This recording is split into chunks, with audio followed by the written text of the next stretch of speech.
It's just too hard to move when you're standing right there.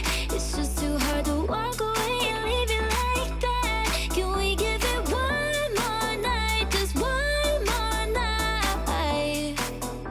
One more night.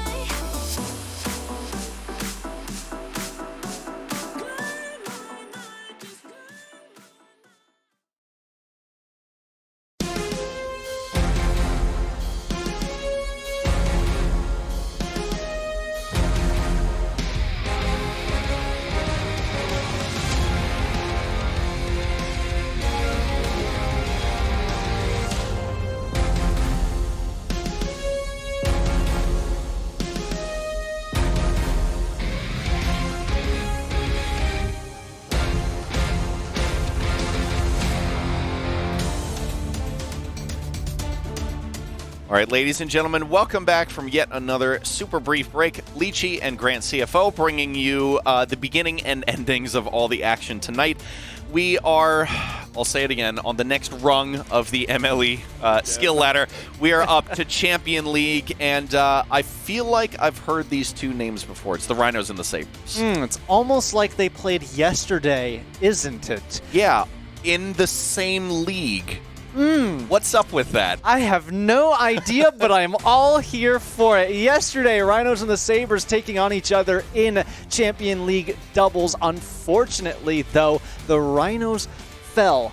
And here's why I say that's a little unfortunate, right? Because actually, it's just unfortunate to lose. I have no point for this. I thought I had more, but there's a thing called ADHD, and it says hop from topic to topic, don't look back. Keep going. Exactly. So there's how that works. Anyways, this is the Rhinos' last chance to win a championship. That's kind of why it's unfortunate, because you lose here, you're like, really? We went 0 for 2? And then obviously if you're the Sabres, you're like, if we go 2 for 2, that's pretty impressive. Yeah, you can say that again. Sabres, so you mentioned 2 for 2. Sabres won their first championship, in franchise history yesterday against this very team. I would expect to see a very similar lineup and similar names tonight. This season, yet again, Mopal and Maple brought this franchise all of their 3 conference titles to date. And like we said before, they could go 2 for 2 so far in championships tonight, following up with an opportunity to go 3 for 3 later on in the evening if they win. What an evening this could be for the Sabres. If they win, that makes them one of the most successful franchises in minor league esports history. And all of that in one season. How amazing that would be. Regardless of the outcome, though, just the fact that this is even happening, that they are 3 conference titles, there are 3 grand finals appearances in this season alone, already is showing what success is to come for the Sabres, regardless of outcome. Yeah, I cannot wait.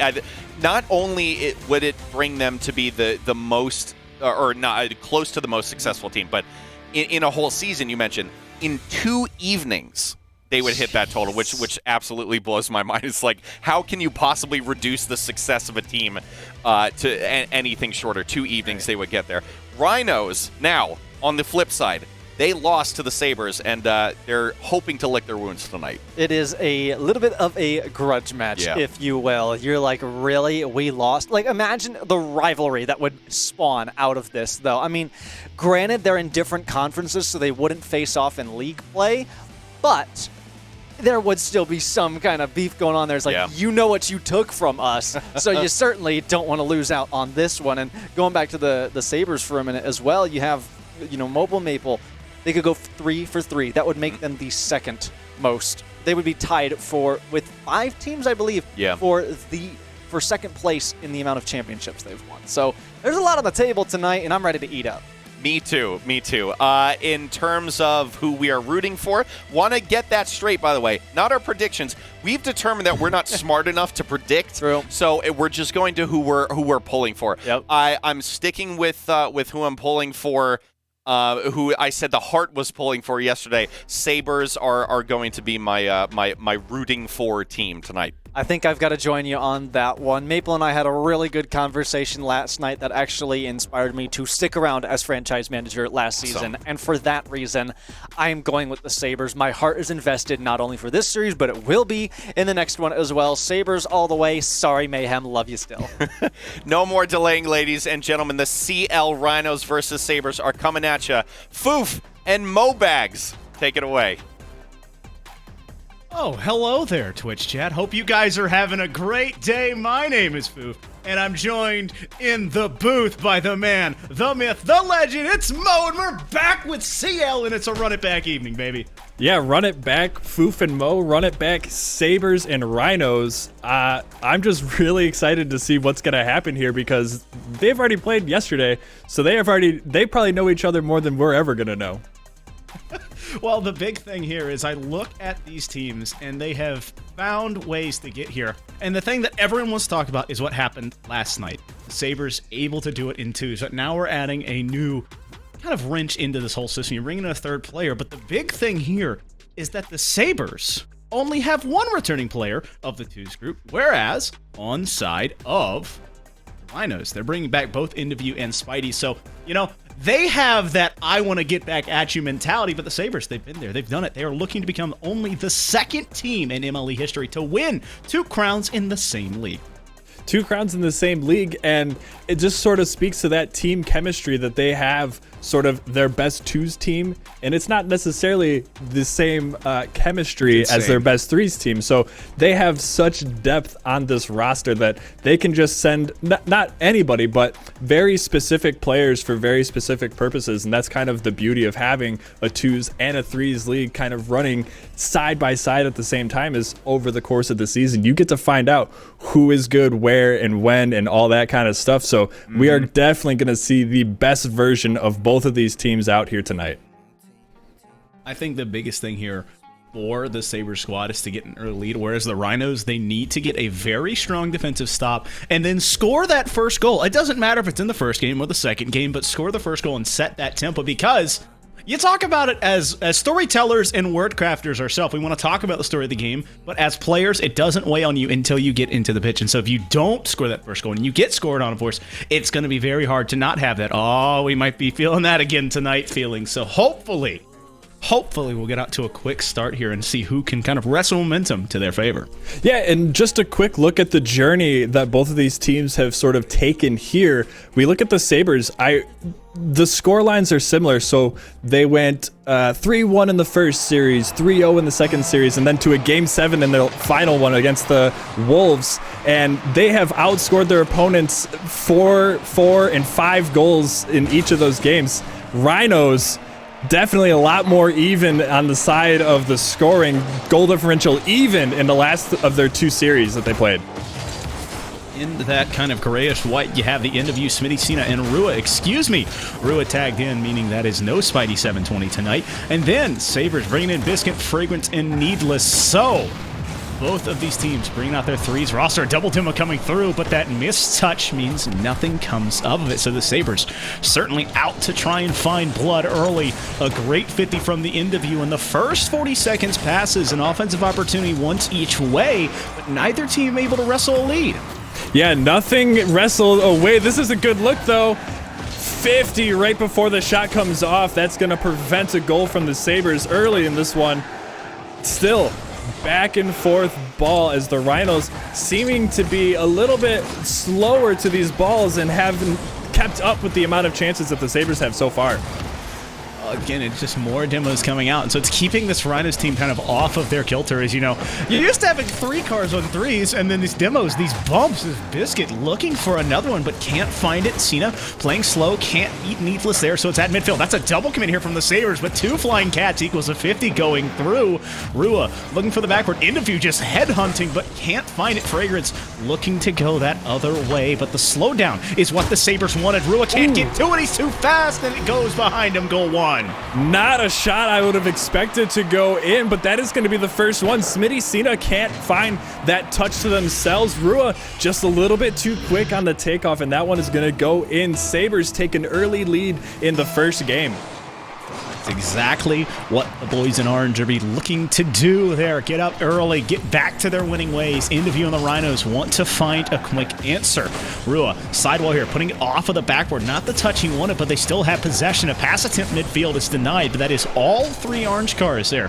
Very tight and just trying to play calm and controlled and see what these Rhinos have to offer. And double demo from Rua, opening the door, but Buttermilk Biscuit making the save on the goal line. The last man, the last life, Fragrance doing it as well.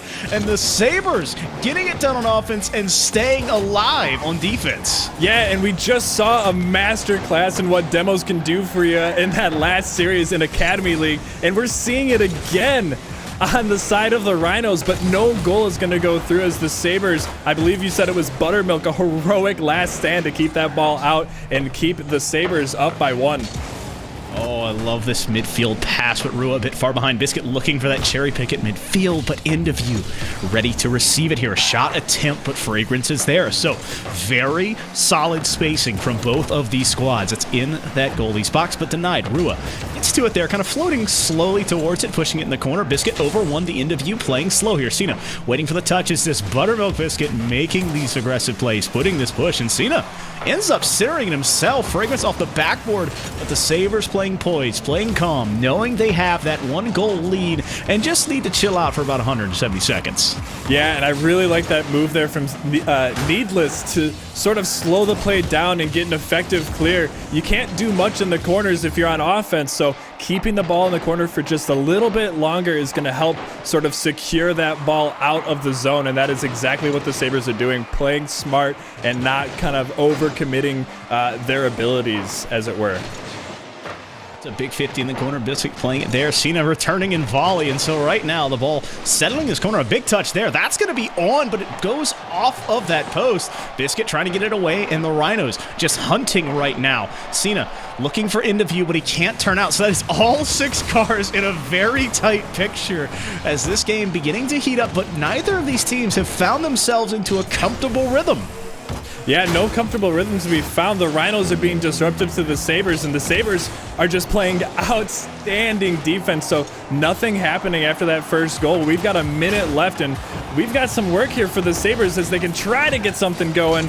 But again, the Sabres are just too strong, and that one is just going to be flying toward the net. Luckily, end of view, able to get back behind that one and keep it out.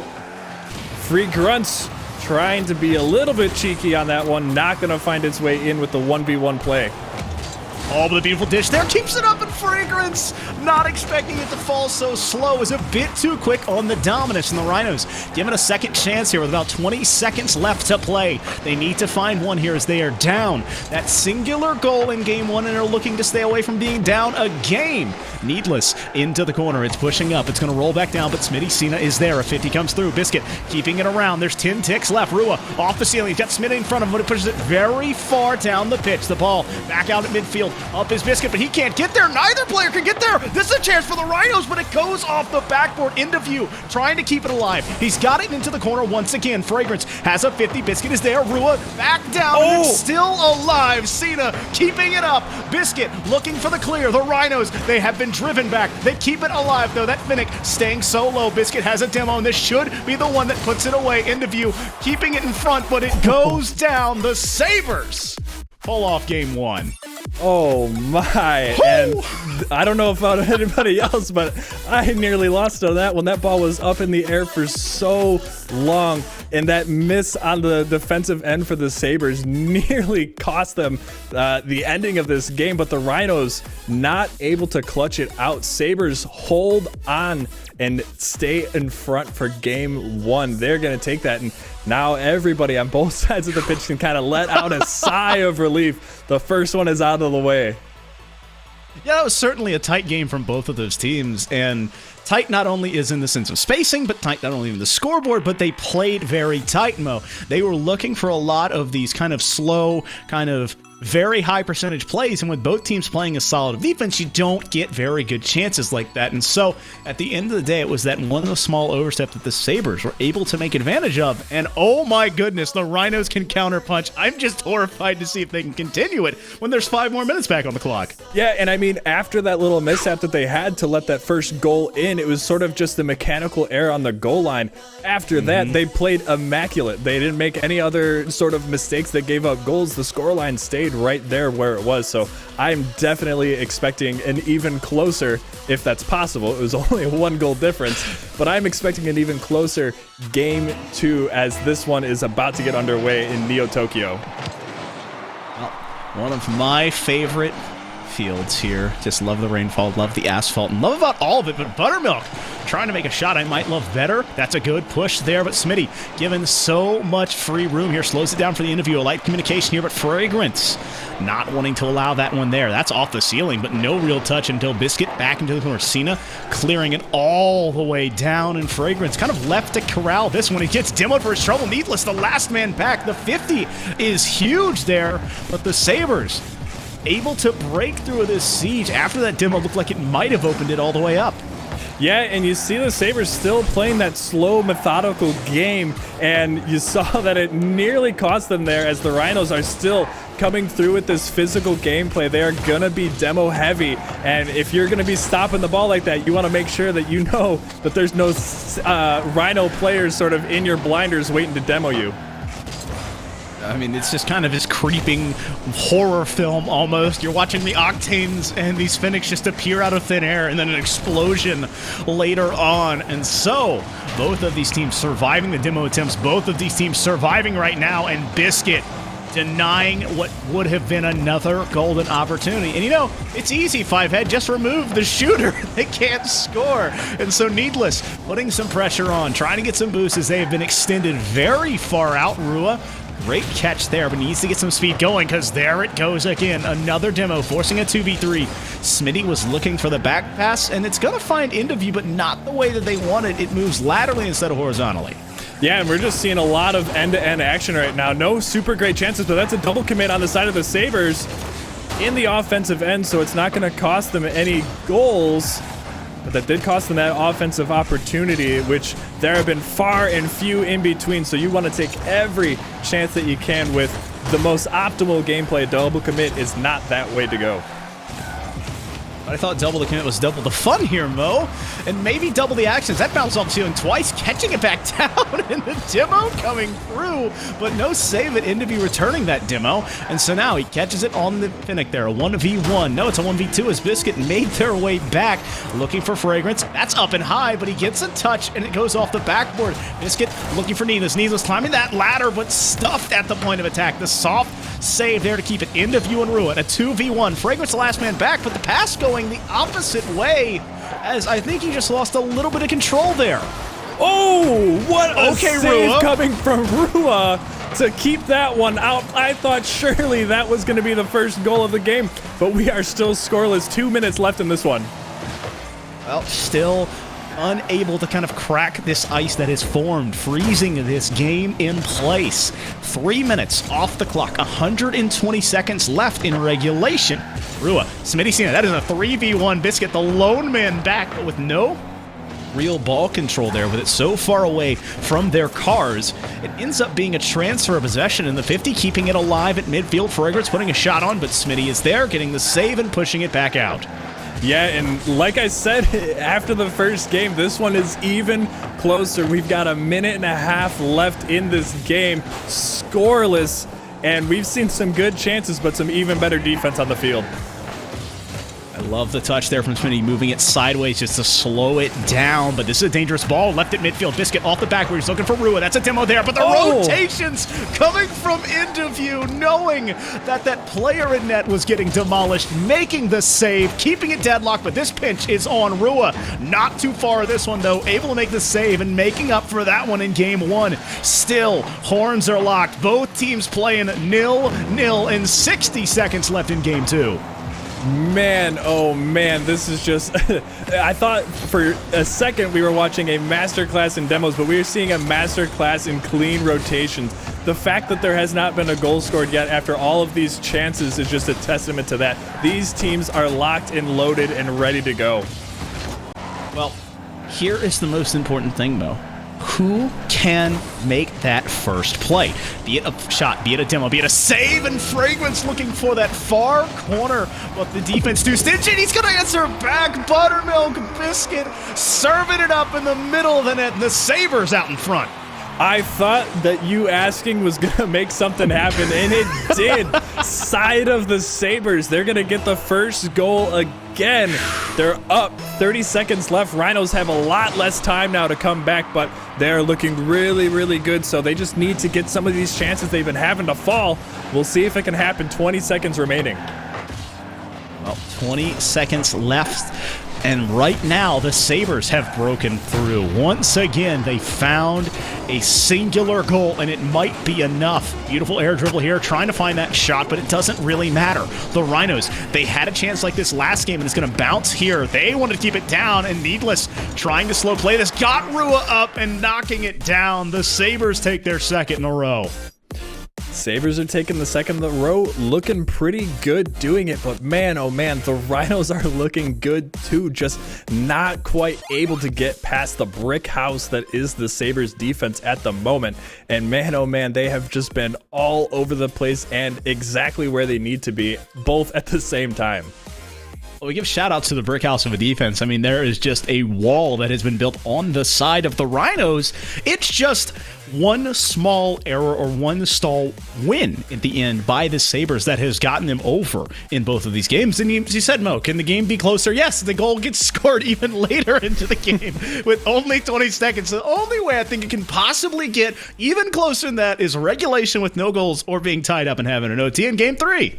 I mean, there's definitely a metric to this, but we're sort of splitting hairs at that point. Yeah, 30 seconds left. The first goal gets scored. The only goal that gets scored. It's just wild. I don't know if it's going to get much closer than that. I don't know if it necessarily matters. It's just the Rhinos just have to find a way to sort of get on the board. They haven't scored a goal yet, so as soon as they can sort of figure out how to break that sort of seal, they're going to be looking a lot better, a lot more dangerous. So look for them to get scoring early in this third game. Otherwise, it's going to be more of the same, and the Sabres are going to be sort of starting to run away with this one, and it's going to be looking like very dangerous territory for the Rhinos going forward. Well, it is dangerous territory for the Rhinos. The red lights are flashing. You know, it's not panic yet, but it's starting to build that way. And the Sabres, it is all systems go. Figure out how to get this offense in continuum because they have great transitional play. They found shots. There were opportunities in the passing game. Just that Rhinos defense rotates so well. They survived the demos, Mo. They shouldn't have boost, and yet they are just pulling it out of the ether like you did that water bottle earlier, finding ways to play. And so you have to wonder if they can keep doing that and finding that one golden goal, or if the Rhinos can build an offense of their own. Can they build on the demos? Can they build on that midfield presence, man? Remains to be seen. We have to see them do it. We have to see them sort of put all of the pieces together. And, you know, yeah, it's exactly that there's really nothing else to say. It's just they have to get it together. They have to get those pieces put together, and we'll see if they can make it happen. It's going to be really, really sort of difficult for them to start doing that all on match point. We saw in the last series the Wizards went on match point, and then they started to make a really good comeback, but all it takes is one game at that point, and then it's all over, and you are not taking home the championship. So we need to see the Rhinos sort of put the pedal to the metal and just really commit to those demos, commit to those plays, and then get those shots on target in places that the Sabres aren't covering, which is a very small percentage. It's a very small portion. Right, yeah, they have to do it. That's the only way forward. Well, obviously her waffling's a bit awesome talking about these things. But yes, we're resetting the lobby right now, a small issue on our end. We're getting everything cleaned up. And so, as we've seen throughout the weekend here, Mo, can these teams use it as a tactical timeout? See, the Rhinos, they've been on the back foot. They've been so close, but it is up to them to now change it, folks, because this chance gives them time to breathe, to reset. And okay, we're technically only down 2 goals in this series, so we just have to find one. And all of a sudden, it's cut in half. Yeah, anything that you can do to get yourself an advantage, you're going to take full advantage of it. So the Rhinos are sort of the team that need a little bit more time to sort of talk things over, figure out what they're going to do. They can sort of formulate a plan going forward. The Sabres don't need that same luxury. They sort of are already firing on all cylinders. They have the 2-0 lead in the series so far. It's just a matter of just keep doing the same thing. So this tactical timeout definitely does not benefit them as much as it does the Rhinos. Not that it's a tactical timeout at this point. It's a tactical timeout. They called it. Who called it? We need to know. Production. Right, yeah, exactly. We don't know who called this one. But they're going to take every little sort of piece of advantage that they can get in this extra time is definitely going to help them. See, listen, the script is written for me to talk about how this is supposed to be the Rhinos' revenge game, and this is supposed to be the Sabres coming out party as them crowning themselves as the king of CL. But right now, we have already talked about it, Mo. It is splitting hairs. That is how tight these two teams are, and so it's neither of those things. It is CL3's championship, folks. It is a best of 7. It is now a mad dash over these next 2 games to see if the Sabres can try and close it out or if the Rhinos can force this series to at least go another game further. Yeah, and we'll see. I keep saying it. We will see. It is all on. It is all in these players. We are just the spectators. So we're here to sort of be on this journey with them, and I really want to see it. I want to see, because of how well the Rhinos are playing, I want to see them sort of be able to get out there, get some goals on the board, make the Sabres shake a little bit, and not have such an easy way forward, as it were. But it's definitely not easy for them. With no goals scored, we're in this game. It's lovely to see 5 minutes on the clock and 6 cars on the pitch. And we have the ever-amazing Forbidden Temple out in front of us here. And in not Forbidden Fruit, Cena was rotating near post, didn't have a touch. And so the Sabres have still been allowed offense. That's off the backboard. Interview needs to get up quick and does. That slow play there. Fragrance trying to reset it there. But unfortunately, the extra life is unable to be used. A good 50 from Rua, stalling it out. Needless putting a shot on, but again, it's high. Interview is up. Cena, the last man back. He dodges the demo attempt. And so the Sabres' offensive onslaught has been stalled by this stingy defense. Stalled, but definitely not stopped. They're still on it. They're still taking it to the Rhinos. Rhinos just sort of backpedaling at this point, trying to keep this ball out. Now finally getting some opportunities. That one's going to be off the crossbar. Can Interview finish it? No, not before Buttermilk able to get there and make that save, and then straight back down the other way. Air dribbled all the way down. Double commit, having to be thrown out to keep that one out of the net. And now here come back the Rhinos. We're getting some ping pong action here in Forbidden Temple. I love that. I always talk about it being more of a tennis volley. Ping pong makes a lot of sense if you kind of look at it here, depending on the pace. And Interview looking for one there, but deciding to go under the ball, looking for the cool camera angle instead. Needless, playing into the corner. Him and Fragrance, a 2v2. We know how 2v2 goes with these two teams, and it's the Rhinos playing the aggressors here. Rua can't get there. Smitty Cena playing the aggressive third, but denied by Biscuits. Fragrance looking for Needless. Needless playing slow and low underneath of it, putting a shot, but it's off to the right to finish. No, Biscuit instead putting it into the corner, opting to try and control this one, and does just that, but the 50 stalling it out to midfield. The bump on Fragrance kind of slows it down and gets this Rhino team a bit of space to find the boost. Yeah, and we've seen the Rhinos with a few chances. We've seen the Sabres with a few chances. Nothing finding its way in yet. Rhinos looking a little bit better than they were in that first minute, but still lots of dangerous opportunities coming out for the Sabres. Rhinos just holding on for dear life to keep everything out of the net thus far. I feel like I'm watching like two Daredevils standing out in like raging winds, and they're both holding on to a rickety shack saying who blinks first, because here we are, midway again, 0-0, just the test of whatever is being thrown at you. It's still being withheld, and neither team want to give in. Neither team wants to blink as they try and make these offensive attempts work. They try to find these outrageous angles as Rua with the 50. Cena wanted to go for that, but opting not to instead. Fragrance, I thought he wanted to go for the pass. He is going for the pass, but can't get to it. The Sabres being denied by the Rhinos, and End of View trying to go end to end. End of View trying to go end to end, but not able to find the touches. And now we're seeing this sort of, instead of being on the Rhinos defensive end, it's more taking a turn for, this is a midfield battle now. This ball is just stuck in the middle of the field or in the corners where there's no danger for either team. And we're going to see it taken straight to the middle at some point. And when we do, it is going to be trouble for whoever is on the defensive end. Right now, both of these squads they refuse to give in. At some point, someone is supposed to bend or break. That's going to break the scoreline. Biscuit making me eat my words as he saw the chance and took it.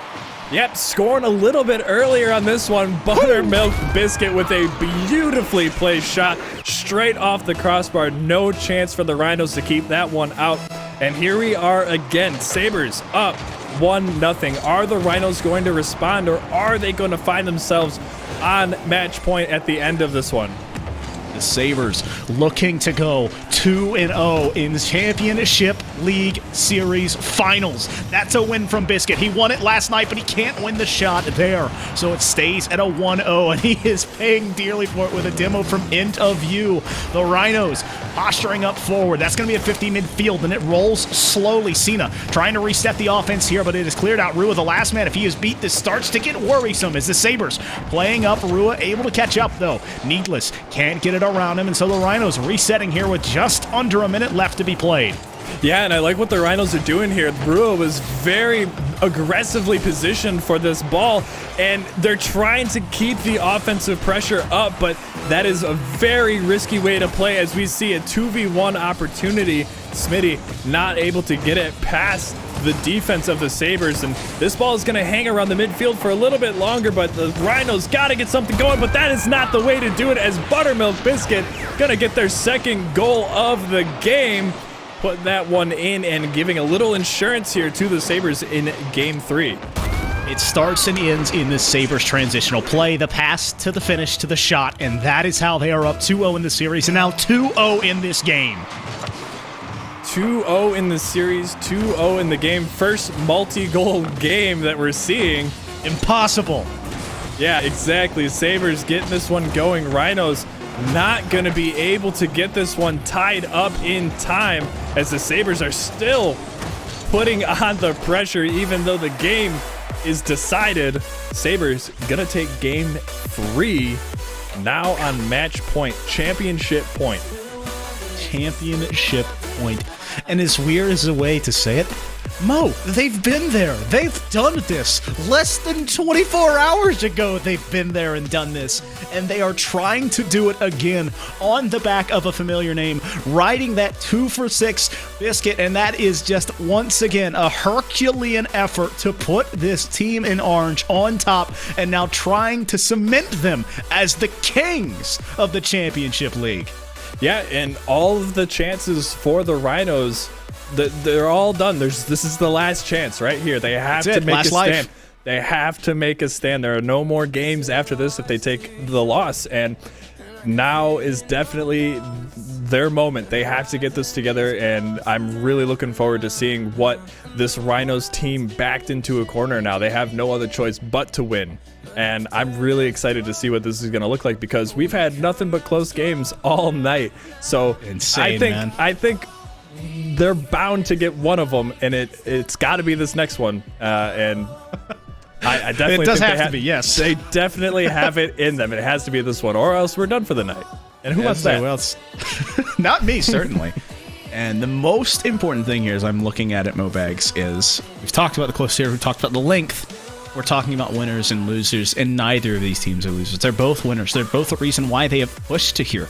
The Sabres closing out, trying to make a perfect season for them, as in winning both of these titles. The Rhinos, they already have it. I've talked about how I won't say it, but this is the revenge game for them, folks. They want to get back at it, and this is the time. They might have one chance, one shot, one moment, and it'll come down to one of these three players in the white and black, in the gray, to make a shot, make a pass, or make a save that could be the difference maker in this entire series.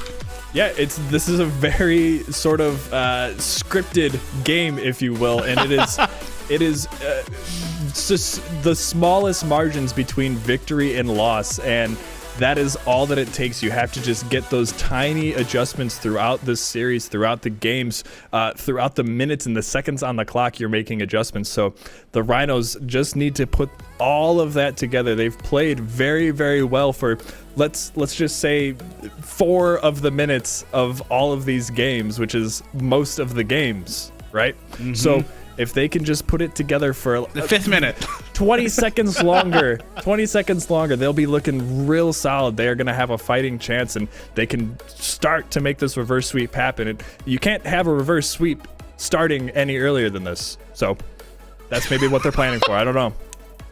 It's just, getting the 0-3 power spike out of the way. Get the losses out of the way so you ain't got to worry about it for the rest of the series. The biggest thing for me when any team talks about having to either look at reverse sweeping or finding a win after a long losing streak, the big thing is that a lot of people think about getting that win, Mobags in Twitch chat, but it's not about the win. It's about scoring the first goal. Not even the first goal of the game, but your first goal, because as soon as that first brick is laid, that first step has been taken, the rest of the road opens up. And so it's up to this team to find that way. Whereas the Sabres, they are finding a way. They have a lantern in front of them, and they can see the finish line. They are right at the end. It's just lobbies. Lobbies. What? You can't live with them, and you can't live without them, I guess. I don't know. You can't play without them, certainly. Certainly not. But like you're saying, they are sort of seeing that light at the end of the tunnel. They have that guiding light. They have those goals scored. The Sabres have done very well to stop the Rhinos from scoring any goals. Not one yet. So as soon as they can get that one, they're definitely going to have some sort of sense of direction to go towards. They're going to just kind of put all of it together and say, hey, these are goals. We can put these in. Let's do that. That's a goal? Right. We can score those. That's right. And it's kind of been a telltale thing to watch as you looked over and we talked about how tightly these games are with some of these teams in their previous series.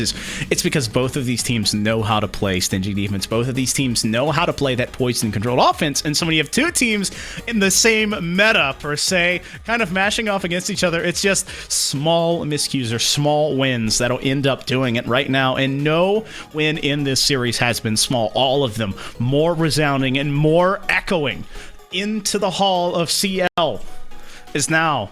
We're waiting for the Sabres team to try and close it out and to see if these Rhinos have any life left at all. Yeah, and you don't get to this point. I'm sorry to cut you off. You don't get to this point in the season. This is the last game. This is the last match. This is it. And so, we got a sub. We're having a sub. All right, Twitch chat. You've been spamming it. We'll allow it. Rua out, Spidey in. It's happened. You called his name, and now he descends from the heavens to try and reclaim what he considers the birthright of the Rhinos, to find back the answer of the wrong that they faced last night at the hand of this very team. I made a mistake and I had closed Twitch chat, so I did not see them calling for it. You knew all this time that that's what was going on, and I had no clue. But as I go out of focus, what in the world? Let's try to fix that. But yeah, we've got a sub. We had a player crash, so we're going to see a new look Rhinos, and maybe this is what they needed. Maybe this is that sort of guiding light. Maybe Spidey is that person for them to get them through this trying time that they find themselves in. I think trying time is the best way to say it, because every team that makes it to a grand finals will be tested. They will be battle hardened, but this is trying. When you have crash, you have to overcome something that is outside of your control, outside of your wheelhouse. And now possibly the last game in a best-of-7. The Rhinos looking to try and find their first win. The Sabres looking to sweep it away and take their second crown in just as many nights. Yeah, and Spidey making an immediate impact with that clear to let off the pressure. Let's see if they're able to sort of adapt to the play style that we've seen thus far, not having any time on the field. I don't know if they're warmed up, so this is the time to warm up. You've got about 4 minutes before a minute is up, and then we'll see what happens from there. You know, maybe they brought Spidey in as a closer, you know? Sub him out, got the arm loose, and trying to close out not only the series, but these games, you know, talking about the minute, talking about how it starts to slug a little bit here as the Sabres posturing up, fragrance to the big 50 there, but Spidey with the clear, the super sub, possibly the super player here. If they look to make a change, Spidey is there on the recipient of the pass, keeping it on the sidewall. Smitty Cena trying to find Interview finding the back of the net off the post.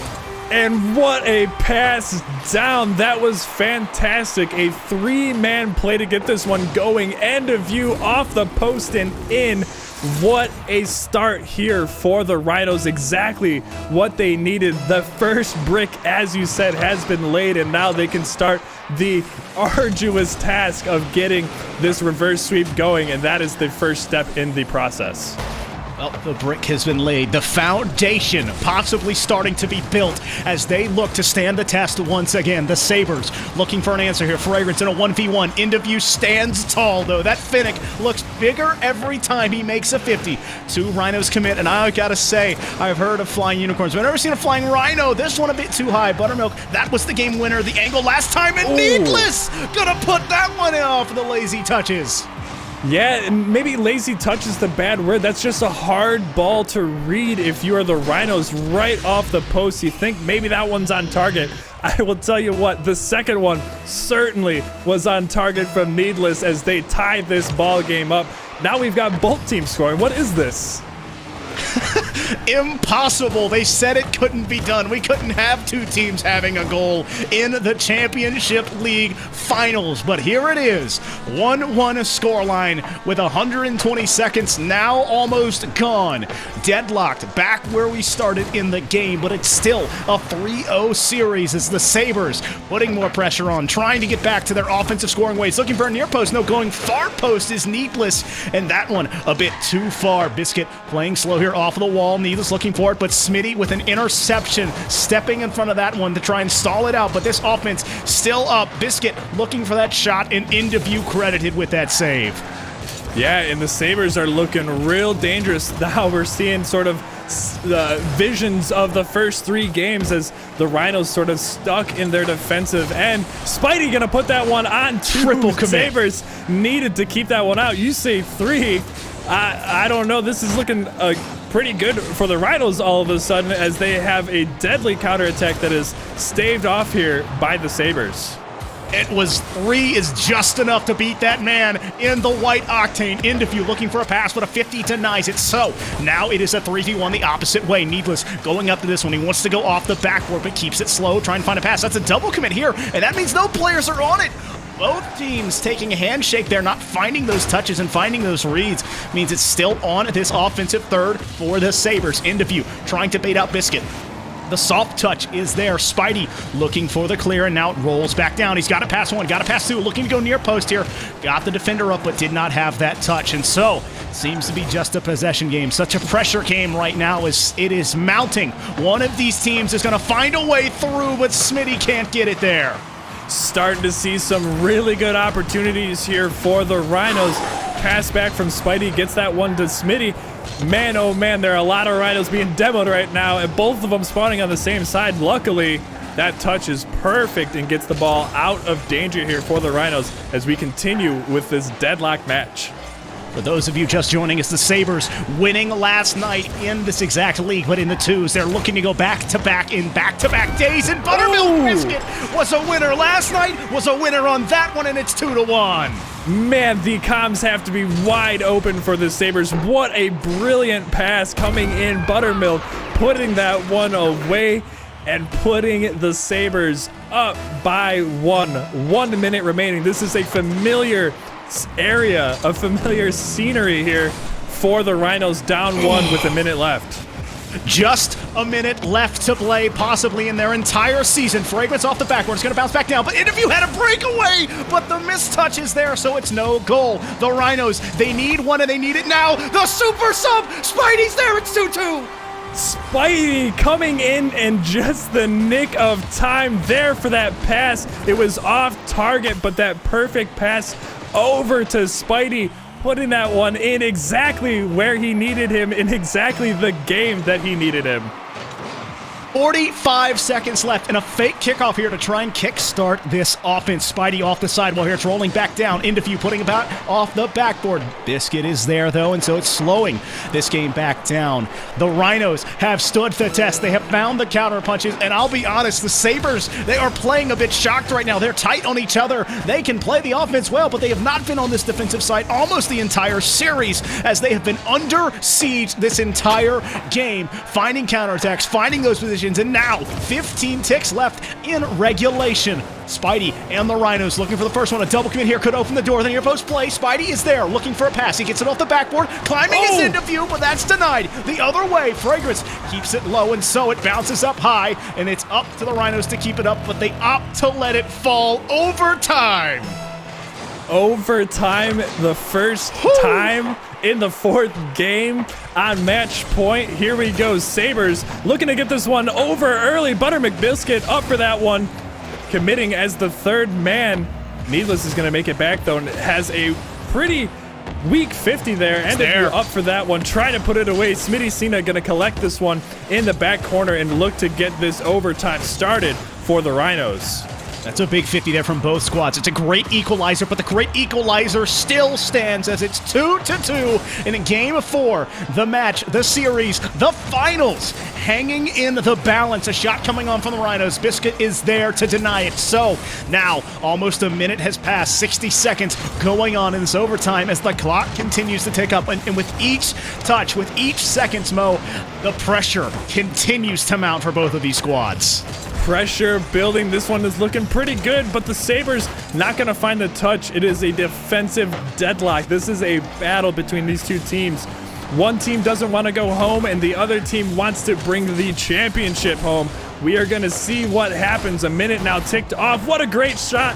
What a better save coming from Needless. Is this one going to find its way to the middle over and over again, but no Rhino player able to get this one put away as the Sabres start up this counter attack.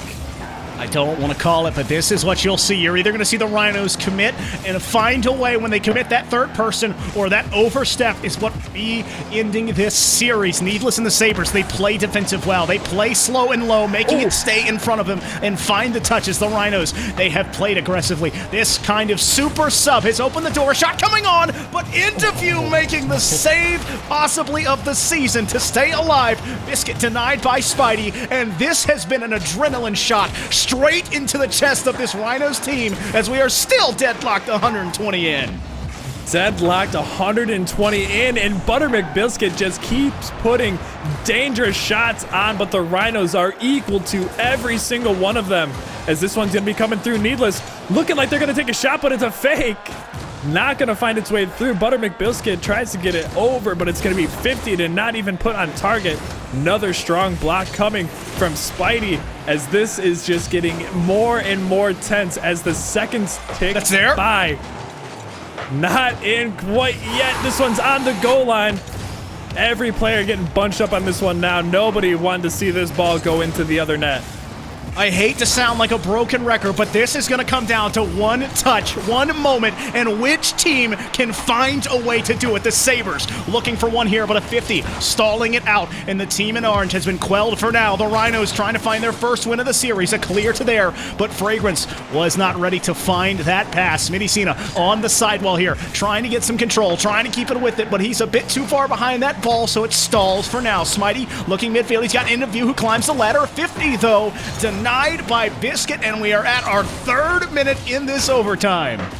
Man, if you're the Sabres, I would be so scared of seeing end of view up in the air for those passes. That is definitely not what you want to see if you're a Sabres fan. And this ball just continues to be battled and grinded out in this midfield. Nobody getting a good look for the last minute or so, as this ball is just continuing to ping pong, bounce around all over the pitch. When is the final dagger going to be put in? That's not going to be it, as a double commit is going to find that ball cleared out. Butter McBiscuit off of the backboard, end of view, trying to get this one started, but that midfield is a tough cookie to crack. I want to take a deep breath here, Twitch chat, to make you realize this is the purest game of Rocket League you'll ever see. All the pressure, all in the world, and all of it so important. But these two teams are leaving it on the line. When you get 4 minutes and 6 seconds deep in overtime, rotations go out the windows, strats go out the windows. It is touch, it is raw mechanics. It's who can find the back of the net. It's a 1v1 Needless versus End of View, and he stands the test. The Sabres on offense, the Rhinos on defense. Both teams are finding their marks, and backing down is not an option. Yeah, this is the best that we've seen from the Rhinos so far. This one is on target, dangerous position. Needless gonna put that one away and take the championship for the Sabres. The flick from Biscuit seals the deal, and Needless in a 2v1. It is picture perfect. They play it right, they play it slow, and they pull it out of the end. A 4-0, and make room on your head, Sabres, because there is now a second crown being placed on your championship league team. Can you imagine 2 championships from the same franchise, from the same league? In 2 days! In 2 days and 24 hours, that's absolutely insane. I've been in MLE for so long, I don't have a single championship. They've got 2. And an amazing performance from both sides, and Spidey coming in, the super sub, 1 for 5, igniting a fire. Not only his team, but the entire series itself. But the Sabres are kings not only of their division, not only of their conference, but of the entire MLE Championship League.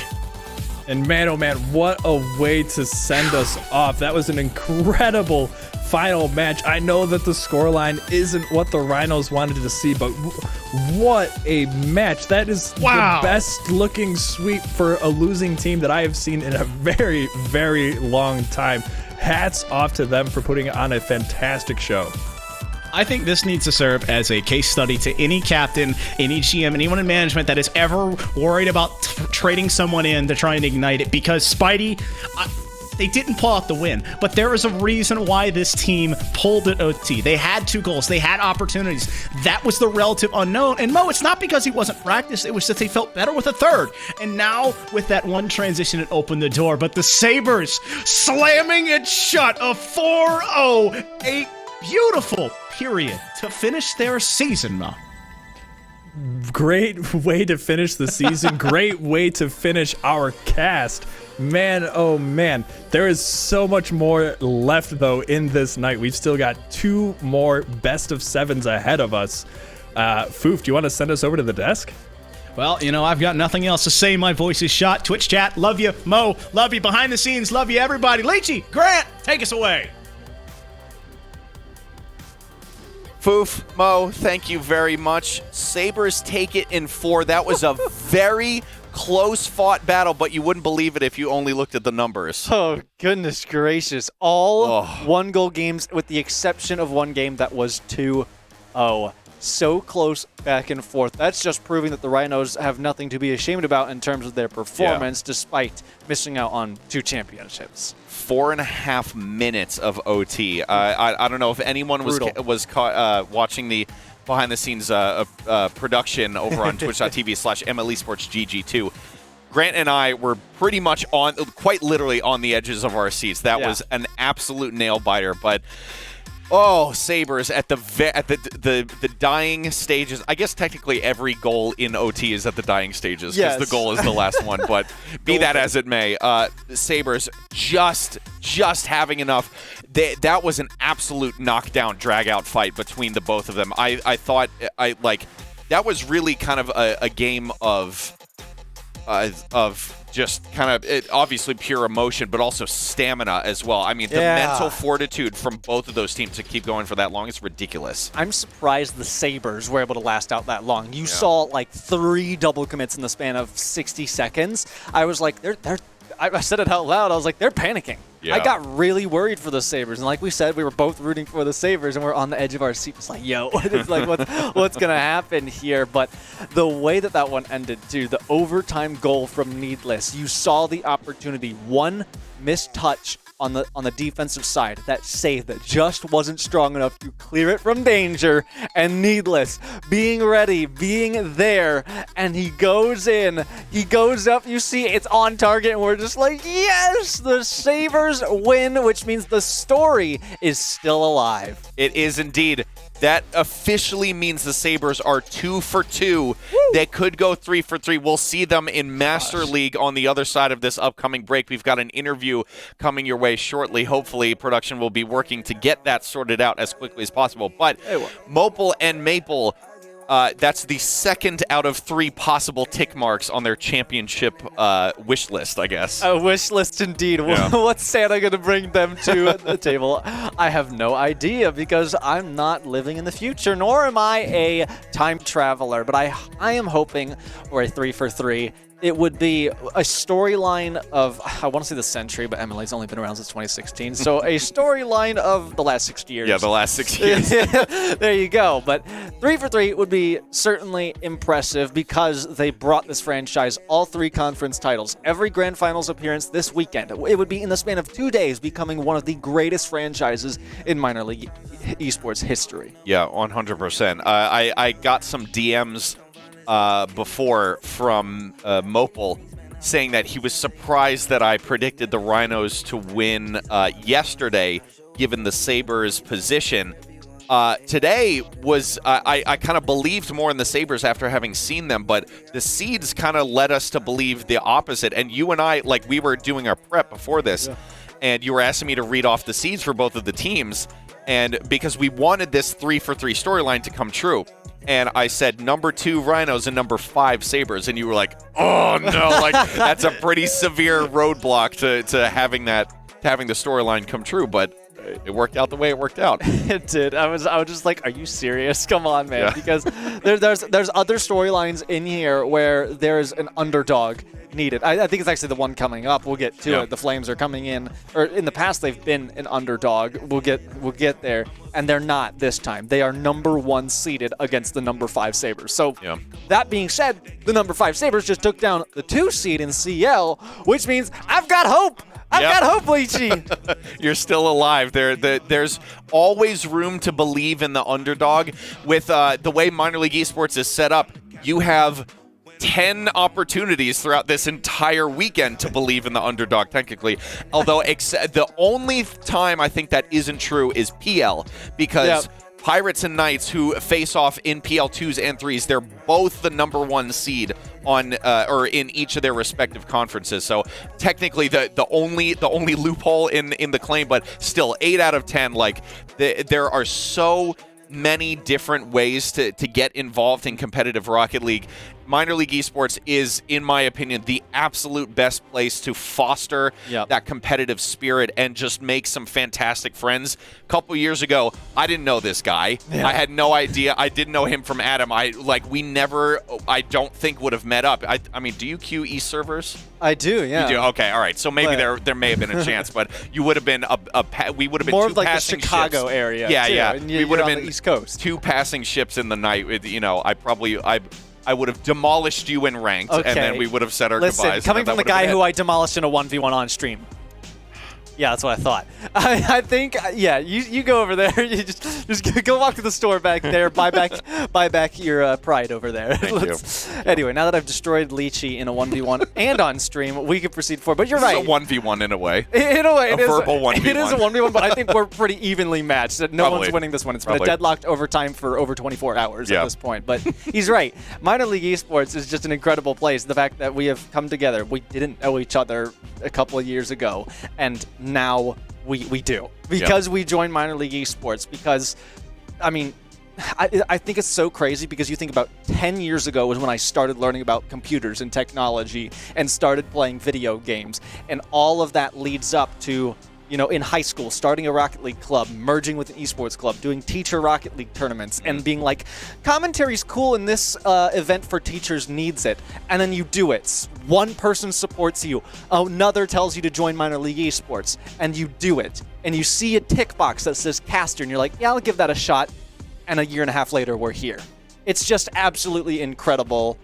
Just, I'm always in awe of a lot of things, including this community. MLE making dreams come true, ladies and gentlemen. No interview tonight. That's fine. We will fly right on to the next matchup. It's the Master League Flames versus Sabres on the other side of this break.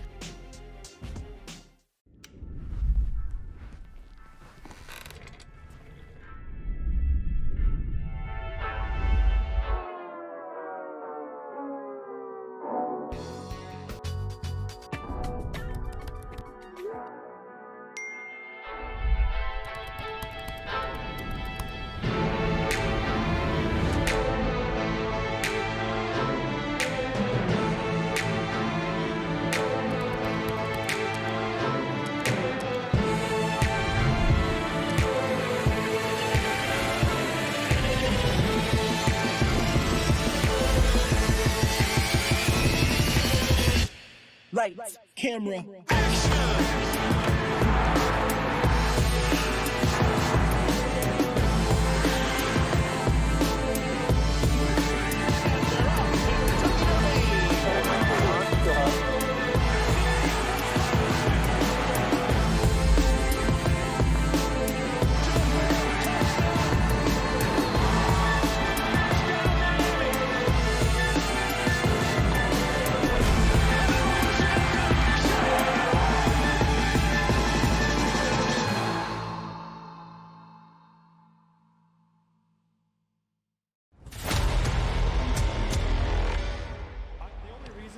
This is because it's MLE. And this league always delivers. putting it into the right side. That's off the back. Gators goal, they score! Okay, 5 seconds left. He's got it up the sidewall. This is a shot. It's going to be off the nose. The carry's off the back. 10 ties the game! Big Leo, are you going to do something insane?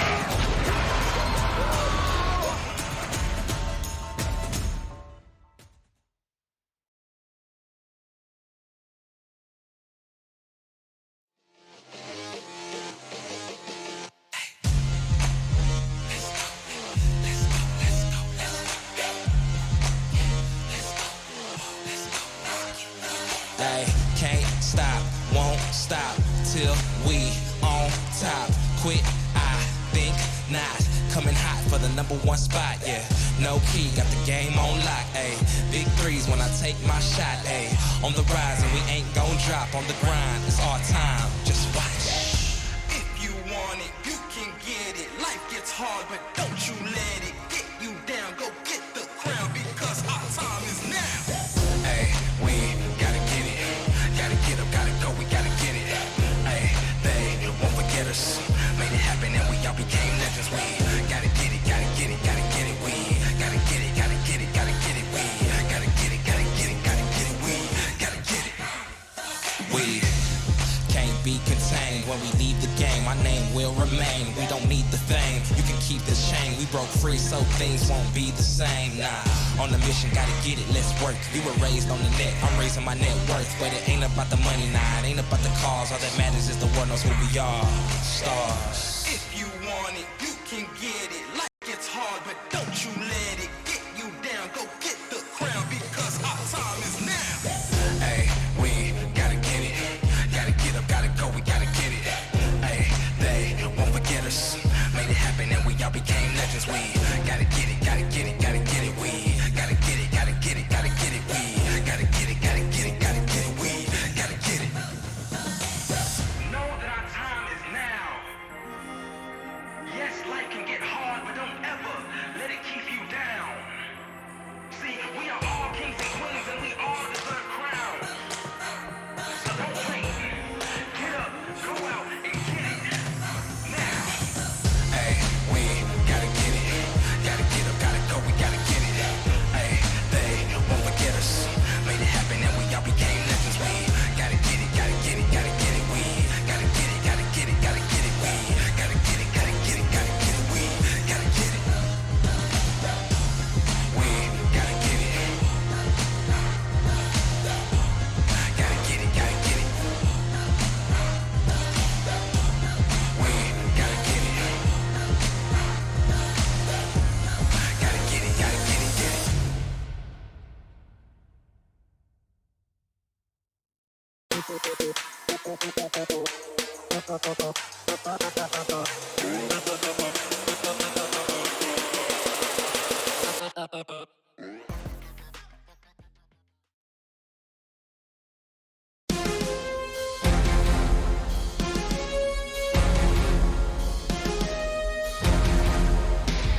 Ladies and gentlemen, welcome back to the fourth series of the night here at Minor League Esports, twitch.tv/minor league twitch.tv/ML Esports GG. You can go see the behind the scenes production view as well, twitch.tv/ML Esports GG2. Just staying alive, cutie over there running that show. Two cuties over here, Leechy and Grant CFO running running the microphones over here. Master League 3s. It's the Flames and the Sabres. Bit of a gulf in skill if you're only looking at the seeds. True. Here's the thing. Flames may be the number 1 seed, but the Sabres just took down the number 2 seed in the last one as the number 5 seed, which is what they're coming into now. So, like I said, I got hope for the Sabres. And if they do win, that's 3 for 3 by not the single hands, but by the hands of Mopel and Maple. They have built a team that has won their only conference titles this season, and in 2 days, a weekend alone, they've pulled off 2 championships. Now they've got an opportunity to go 3 for 3 and become one of the greatest minor league esports teams in history. To do that, they have to go up against the aforementioned number 1 seeded Flames. Flames, we found out while doing research, are one of 2 teams in MLE history to have won more conference titles than division titles. 7 conferences and 5 division titles, which is pretty crazy. It means they were effectively like the underdog twice. In this specific situation, they're very much not the underdog. A whole 4 seed gap between them and the Sabres. So the Sabres do have that uphill battle going against them, but if history this weekend has anything to say about it, Sabres probably have a pretty good shot. I certainly hope so. I mean, this storyline has been building, and it's got to have a climax. It's got to have a moment where they go 3 for 3. So everybody here, unless you're a Flames player or member or have some affinity to them in the past, you need to be rooting for the Sabres because you have a chance to witness history tonight. 100%. I cannot wait for it, ladies and gentlemen. Minor League Esports presents Master League Flames versus Sabres, playing the good old standard game mode. Commentary brought to you by Chaser and Tuba. Boys, take it away. Ladies and gentlemen, welcome back to some more Minor League Esports action. Thank you for the little introduction there from none other than Leechy and Grant CFO. I'm joined in the booth by Chaser. And Chaser, tell us a little bit about this Master League Grand Finals. Well, we got the number 1 seeded Flames going up against the 5th seeded Sabres, the Orange Conference number 1 seed. They were pretty dominant. They got a 3-0 sweep against the Sharks after getting that first round bye. And then in the second round, the conference championship against the Tyrants, losing the first 2 and then storming back with 4 in a row to win that series and claim that crown to get their ticket here to the grand final. For the Sabres, it was a little bit more of a longer road. They had to face the 4-seeded Lightning, beating them 3 games to 1, and then facing off against the number 3 seed Knights and winning that one 4-2, to then have to face off against the Ducks, winning that one last week and punching their ticket to face this tough Flame squad. Well, Chaser, 2 more grand finals left, this one being the first of 2. Master League Standard. We're going to see, do the Flames hold on to that heat that they've been bringing throughout the rest of the playoffs, or will the Sabres complete that underdog story as we get into Game 1 in just a second? And Chaser, I think this is going to be a good one.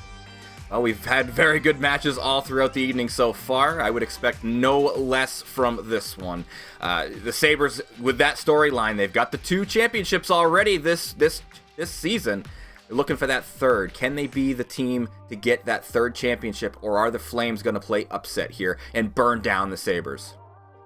We're going to find out as we get the gameplay shortly underway, and we'll just see which team really comes down to it, which team comes across the finish line. It is going to be interesting, though. I think all eyes, Chaser, are going to be on none other than Gala on the side of the Flames, because as we talked about, the Flames, they weren't doing so hard at the beginning of last week, going down 2 games to the Tyrants. However, when Gala subs in that game number 3, a Flitch switches,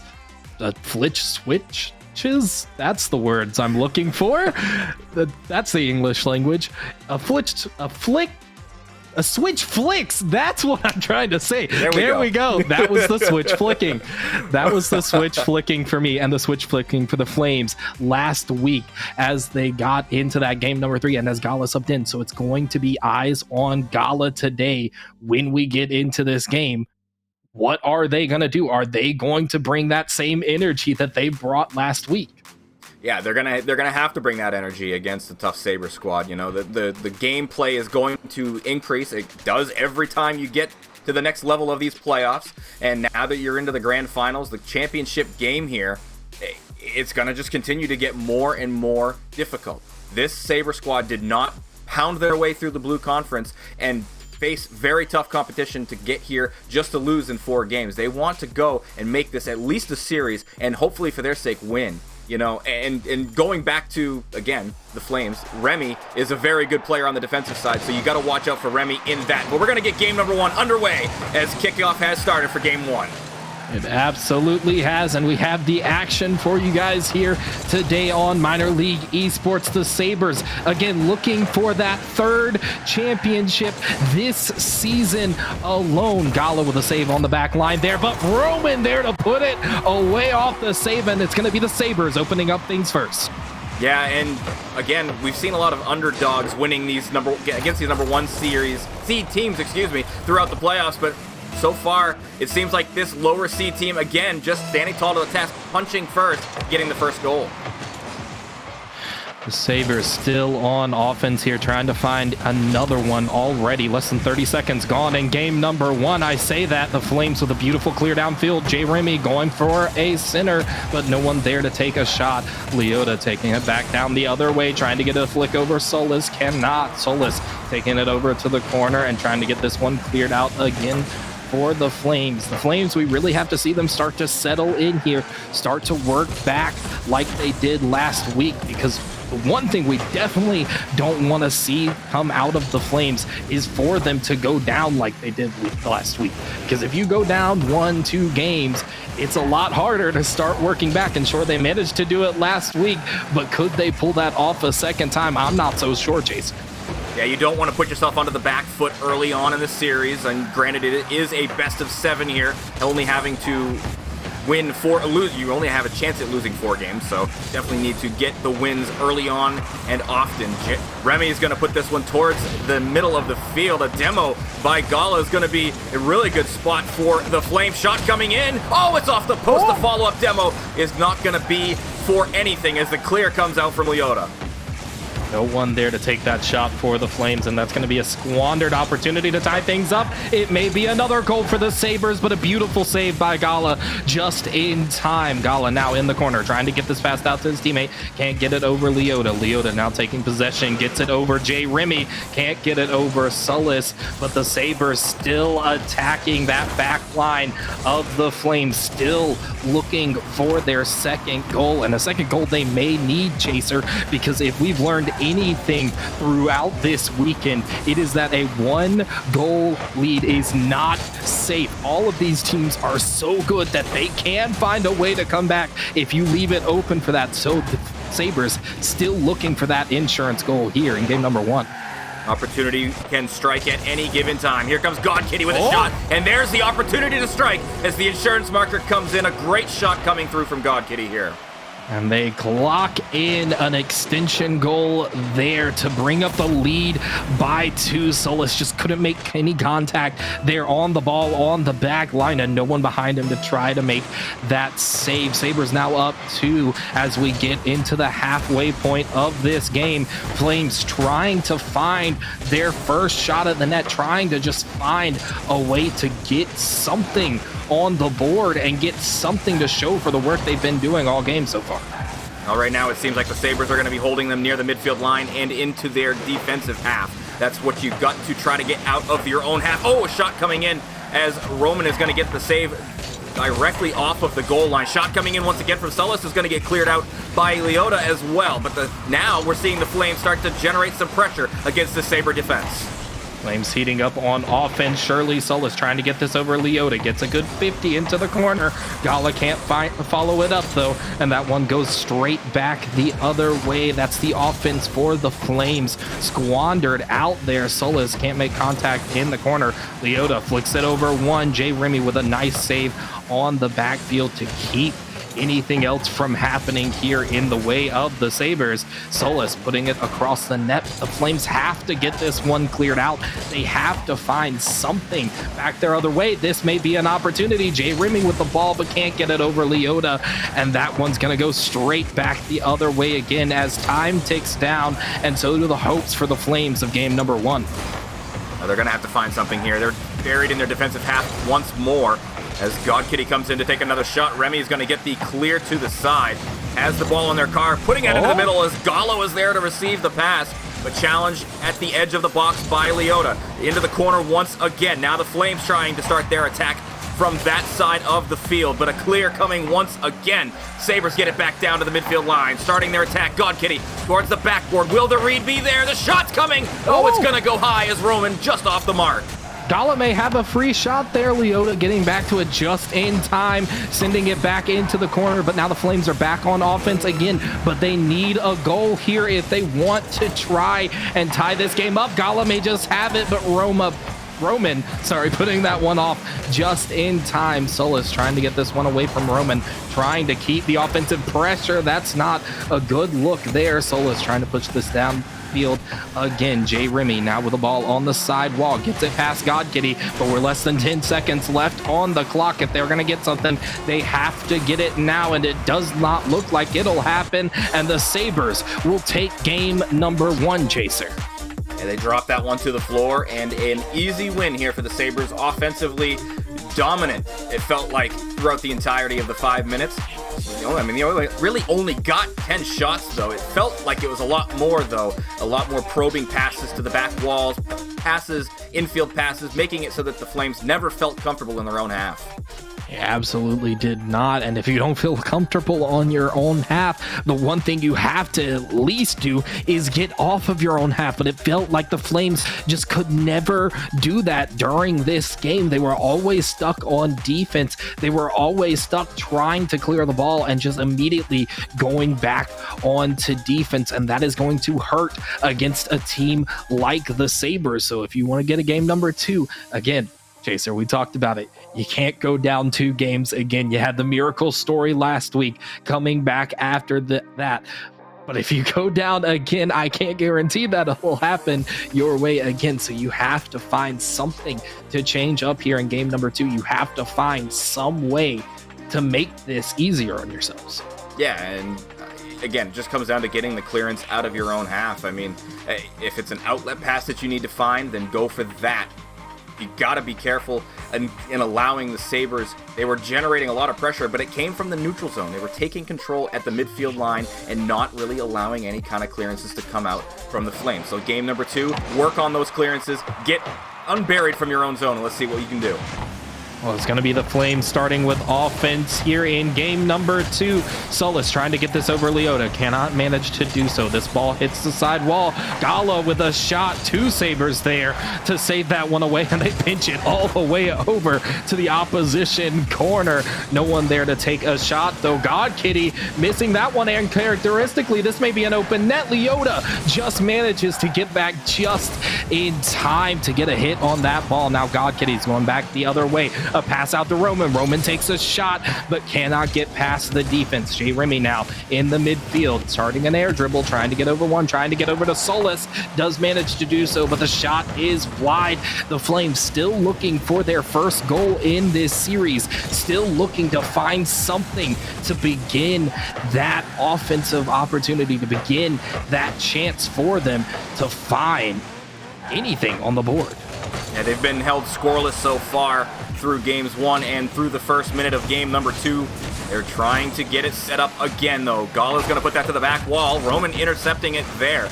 Solus keeping the pressure on for the Flames. God Kitty catches, flicks past one. Gala's going to go for the shot. Roman's going to be back, though. Big clear coming out. That could be sent towards the target as well, as it does get punched away by Solus. J. Remy off the back wall, not going to find contact there. Allows Solus to get a touch, but this is a good ball on the backboard. Leota's going to have a shot.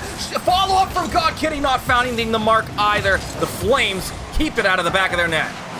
Flames, though, looking nervous here on defense as God Kitty goes for a shot and puts that one straight through. Punches the Sabres again back up to a lead here in game number 2. A beautiful pass from Roman, and J. Remy had no shot of reading that one as the Sabres answer first in game number 2.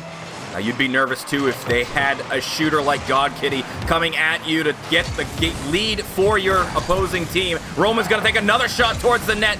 Goes a bit wide now. Here comes Leota.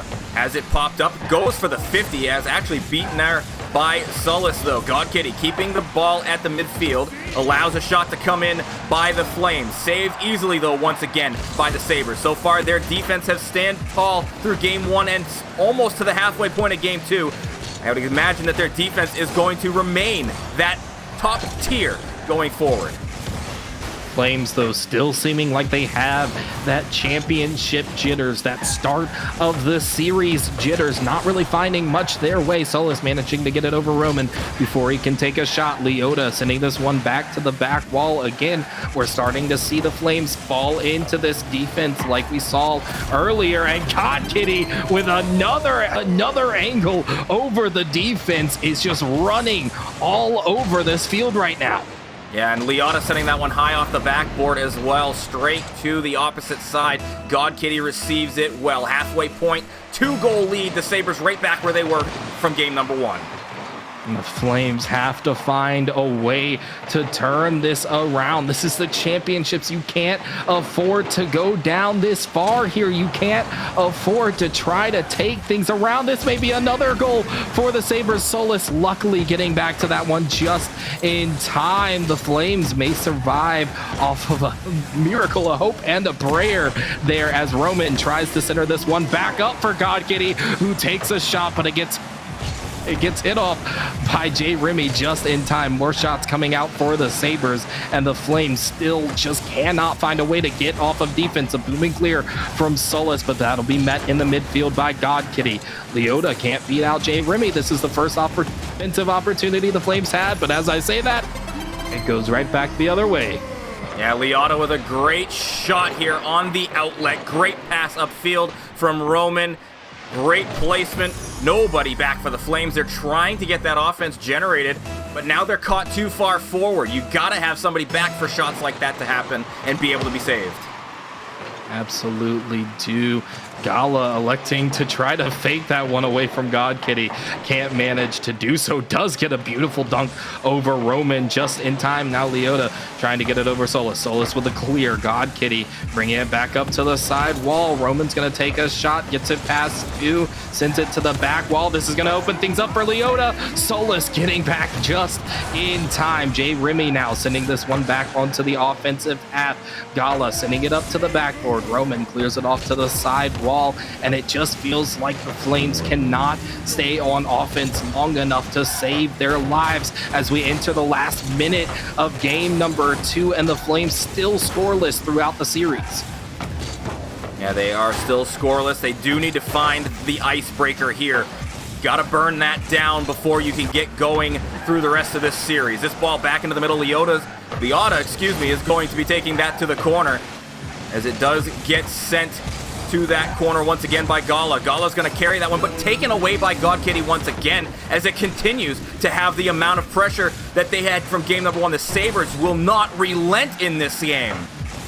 They absolutely will not as they try to find a fourth here. Solis gonna collect that ball and try to take it back downfield, but 14 seconds left on the clock. You have to make a goal less than what is it, like 2 seconds now? It's practically impossible, and now it is impossible. The Sabres will take game number 2 and go up 2 games in this series, and the Flames looking right back where they were last week against the Tyrants, going into game number 3 being down 2. Chaser, I don't have a lot of hope for them to bring this one back again like they did last week. It's gonna take a lot of work. Right now, the Sabres have, again, just pinned them into their own end. Between God Kitty and Liotta, they've just been peppering the net with goals and shots that have been very, very threatening. And really, the goal participation there for the Sabres, they had assists on every single play. The passing is there for the Sabres, the shooting is there for the Sabres, and I got to imagine they're going to continue to just generate that offense and slow down the Flames. I imagine so too. The Flames have not found an answer yet, still scoreless throughout this entire series. Chaser, they have to find something that works for them against this Sabres team, but it seems like the Sabres team is just firing on all cylinders right now, and I'm not exactly sure what could stop them. I'm not sure either. It's really been a difficult task for the Flames to really get their offense generated. Every time they have a chance, it's just slowed down instantly by the Sabres. They're just stopping them at midfield, stopping them in the defensive zone, and just there's nothing being generated really. They got to find something. Outlet passes, demos. Got to do something here.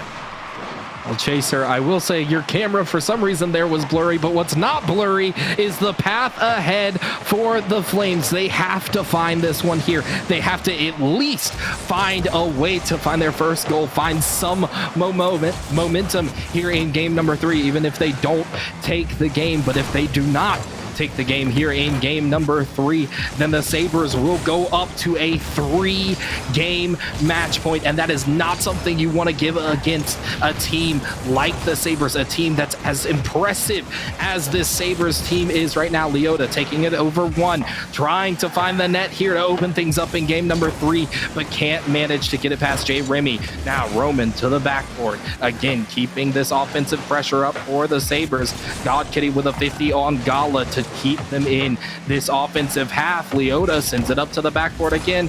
Jay Remy is there to clear it away out to Gala, who sends it finally back down to the Sabres side. Jay Remy sending that one above the net. Gala now trying to get this one passed out, but Liotta gets there before Silas, and we're back over to the Flames half again. One thing I will say, the Flames have done a better job of continuing their way into the offensive zone, not getting just completely pinned. That's a great shot coming in, but Roman is again standing tall to the task here. Follow-up pass off the backboard, again saved away off the goal line by the Sabres as God Kitty gets it down to the midfield and into the offensive zone, looking for a flick, but not going to find the ball on their car, and it's just going to harmlessly fall away to the midfield line. Solis getting this one in the midfield. It's going to be Liotta to this ball first, getting it just in time. Now Jay Remy in his old corner trying to get that one away. It's going to be God Kitty opening it up again here in game number 3, and God Kitty has been outstanding for the Sabres so far in this series. Yeah, very, very much so. Another offensive outpouring from God Kitty as they get another goal to their name for this championship match. Seeing if they can continue that. If they do, I mean, it's going to be a tough ask for the Flames, rather, to slow down this Sabre player.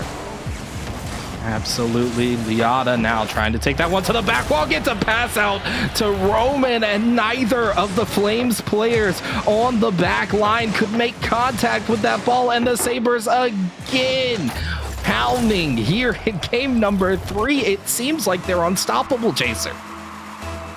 Yeah, I mean, they're back up to the 2-goal advantage. They've had that a couple of times already now. Third time, is this the charm for the Flames? Are they going to finally find the mark that they need to get through this Sabre defense? Not sure if they will. Roman putting this one out to the back wall again. Liotta trying to get that one out to the corner. Solis now getting that one back around. Jay Remy trying to get it clear, but can't find it over Roman. And again, the Sabres just remain on offense for so long in this game, in this series entirely. Liotta with the ball gets the flick, and that'll be the third goal there for the Sabres already in game number 3. Yeah, I think the Sabres are really feeling themselves. Great flick from Liotta, getting it just past Gala, trying to make that diving save at the last possible moment. And past the halfway point again, the Flames are held scoreless. They absolutely are.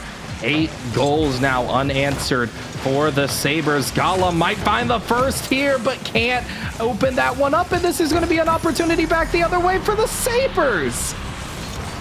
Man, when it rains, it pours right now for the Flames, and they are being snuffed out every single time on offense, and Liotta just going to get credit for this one. It seemed like it was just going to go straight in off the clearance. A 4-0 lead, though, for the Sabres, and they just continue to roll here in game number 3.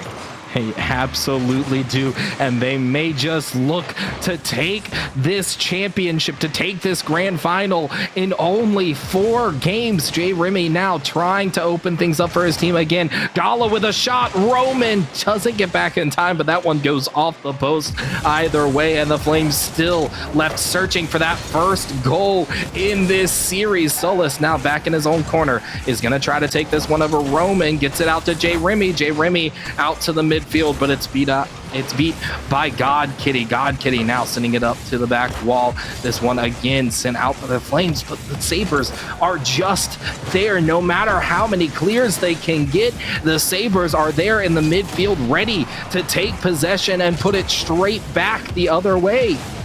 Yeah, and that's exactly what they've been doing all series long. What a read from Roman as a double tap off the backboard gives them a 5-0 lead. And I don't want to say that the Flames are just lost right now, but it just feels like every time the ball gets to the midfield line, they're just searching for boost and not really paying attention to what's coming on the offensive side from the Sabres. Roman, you're already up 4 goals. That's just dirty to pull a trick like that out of the hat in the middle of a grand finals. A beautiful shot from Roman there to keep the train rolling for the Sabres, and the Flames still unable to find any sort of an answer here, as another one may find its way, an own goal from the Flames to give the Sabres their 6th. Oh man, that just hurts for Remy here as it's going off the post. I don't think they were expecting it to bounce exactly the way it did, or they just expected it to be in automatically. The accuracy coming in from the Sabres has been pretty good, so expecting it to go straight in wouldn't have been surprising either, but a 6-0 lead here for the Sabres. With a minute remaining, can't foresee anything happening here for the Flames to come back in this game. I cannot either, Chaser. This is now, I believe, the 12th unanswered goal for the Sabres throughout this series already. Roman finding another one there, and Jay Remy just can't manage to get back to it in time. 12 unanswered goals. We've seen nothing like this Sabres team here, who is just on offense all the time and is just rolling throughout this series. Tuba, I know what it is. They're hyped up from their CL team winning the 2 championships that they've won, that they have come out just guns blazing so far, and they're going to get an 8th for their credit as Roman getting another goal off the assist from Liotta. Chaser, there's still 32 seconds. We could theoretically see 10 in a championship game. We could see 10 goals come out for a single team as the Sabres show no signs of stopping here with 32 seconds left to go in game number 3. And it's all but certain at this point that the Sabres will go to a 3-game match point. Liotta sending this one back up to the back wall. Jay Remy taking it over, trying to get it to Gala. Gala with a nice clear downfield. The Flames still, you're not going to win this game at this point, but you just got to find something. You got to find some momentum, some answer. Don't let the Flames go 3 games unanswered. And it is looking like it's going to be 3 games without a goal here for the Flames. Wow. The Sabres are just on another level right now, too. But are we sure this is a 5 seed coming through right now? They are playing like a number 1 seed from their conference. Yeah, they came into the series as the underdogs. Statistically, they came in as what we thought was the worst of the two teams in this game, and yet they are playing lights out. They are playing like a number 1 seed. They are playing like they've been in this spot the entire season. And it was said that, hey, this should go 6 or 7 games. It's going to be a closely contested series. Where is the closely contested right now? The Flames have just been non-existent. They have to find something. They have to break the ice early here in game number 4. They got to get that first goal on the board, get the monkey off their back, and just push forward from there on. They can get this reverse sweep. They are talented enough to do so. They just have to get the first one, and then they can just go on from there. They absolutely can. However, the Flames, they got to find some answer. They just have to find something that works for them, something that connects, that clicks. They were able to do it last week in game number 3 against the Tyrants, but Chaser, we're already in game number 4 here this week, and they have not found that clicking factor yet. They have not found that equalizer. They haven't found the thing that works for them. Meanwhile, the Sabres have been clicking every step of the way. No matter what happens, they have been managing to go every step of the way and find things that work together. And right now, it seems like they're going to win it in 4, and it seems like they're going to win it in 4 in a big fashion. But the Flames may just be able to change things around here in game number 4. I don't know how likely it is, Chaser, but it may just happen. Like I said, it starts with 1. Get that first goal. That first goal is going to be key. If you give it up to the Sabres again, and they just continue to just dominate the midfield, dominate the offensive zone for them, it's going to be a tough task. They have not found their way into the offensive zone. The Flames have found their way into the offensive zone very often. They've had a few shot attempts. That's great, but you got to find the back of the net. You got to slot one in because it has been very difficult to even get the shot attempts.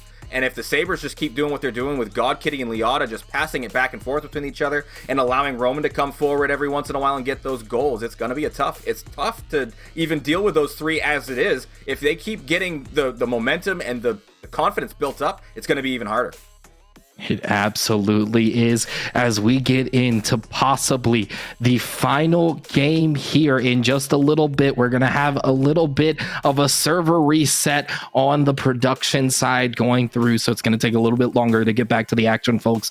But don't worry about that. We're going to get into game number 4 in just a little bit, and potentially, Chaser, the last game of this series, the last game of this championship. Yeah, and this is a timeout here for the Flames as well to recollect their minds, recollect themselves, and just think, what do we got to do to get through? What are the Sabres doing that is just stopping us so consistently? And again, I've said it a few times already, midfield possession is key. If you can control the midfield, you control the game. That is exactly how it has happened for the Sabres. If it goes the other way, the Flames can come back, like I said, and just reverse sweep here. I hate to bring that up because it's gotta be that way. They're down 3-0 now, but they have the talent, they have the skill. There are 3 great players in Remy, Sullis, and Gala on that field that can get the wins that the Flames need to win this championship still. Absolutely, and your point proven exactly on the screen right now from these replays going through. If you watch these replays, you can see the Sabres just holding possession throughout that midfield, holding possession during the entirety of this game. No matter what happens, the Sabres are always the ones on the ball. So even if you do get onto offense, if you throw away possession, if you give the other team chances to get back down the field, it's not gonna matter, because you got on offense, but it's now maybe 5 seconds that you've been on offense and you're straight back on the defense trying to get there as fast as possible to save a shot. And as we've seen throughout this series so far, that has just not turned out for the Flames. Yeah, every time they're on the defensive, it feels like it's just domination from the Sabres, unfortunately. I'd love to see the Flames get these clearances that don't just turn into possession giveaways either. Possession is very important, and again, it comes down to the midfield as well. Just taking those mid boosts, those megas, and not giving it away to the Sabres. If they've got the control, they can just play patient. If they've got the lead, they can play patient. They don't have to worry about giving up a goal. If they're up by 2 or 3 goals at the halfway point, which they have been, I think, almost every single game of the series, maybe one game where they weren't, but if they have that 2-goal advantage, they don't have to worry. They just can sit back, play defense, because it doesn't seem like the Flames have had too many threatening opportunities.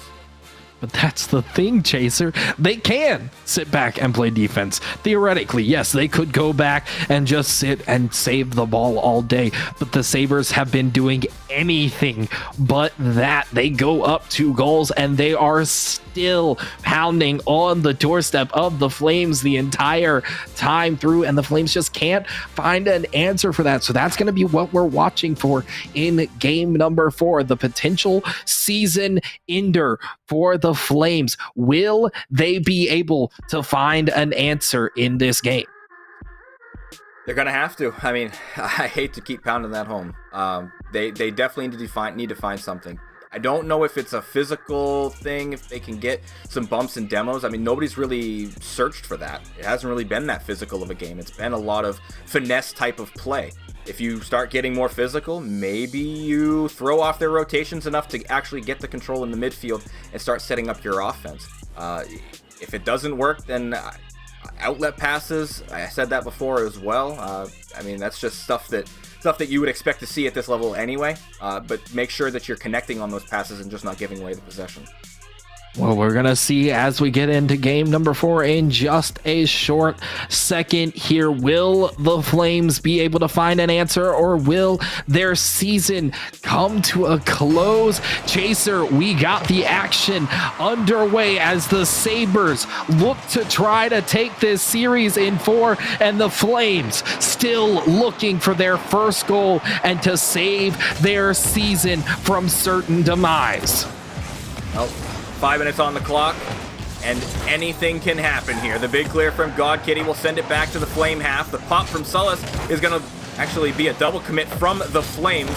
Got to be careful of those. Leon is going to take a shot. Oh, just barely missing that one as it does get away, and the Flames send it back downfield.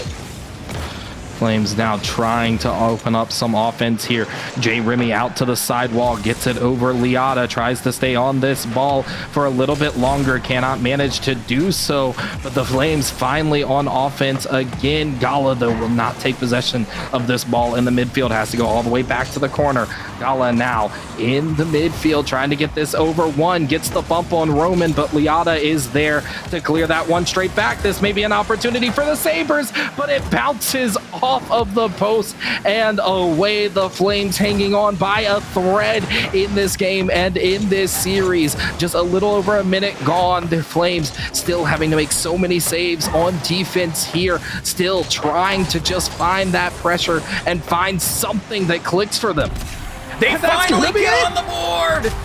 Oh, that's big. They get the first goal of game number 4 here. A misplay from God Kitty on the back lines leaves Roman on an island, and no save can be found. Sullis is going to get the opening goal here for the Flames and the first lead for them in this series.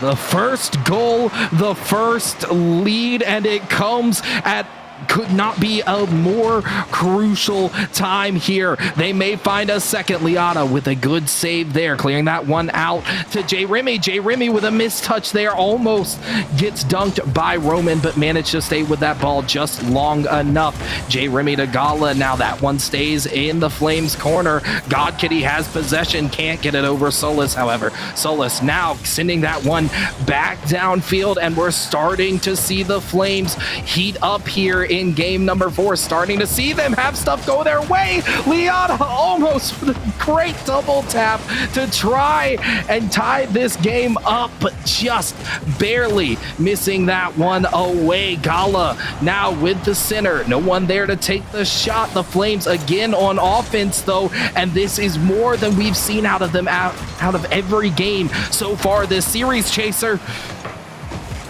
And I thought that was another opportunity for J. Remy as well. Gala's going to send it to the middle for Sullis, who's going to put that one to the backboard, looking for a read off of it as well. Not going to be found as it does go to the corner. Liotta is going to go for a flick.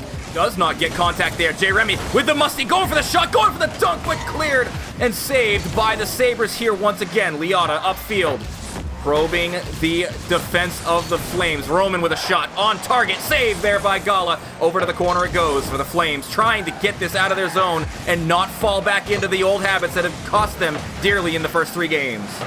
Absolutely, indeed. J. Remy now sending this one downfield. Leota's going to try to take possession, but gets dunked by J. Remy there. Gala now finding the demo, but not the ball as this ball goes back down the field. God Kitty with Sullis, a 50-50 there. Leota winning it over Gala again now.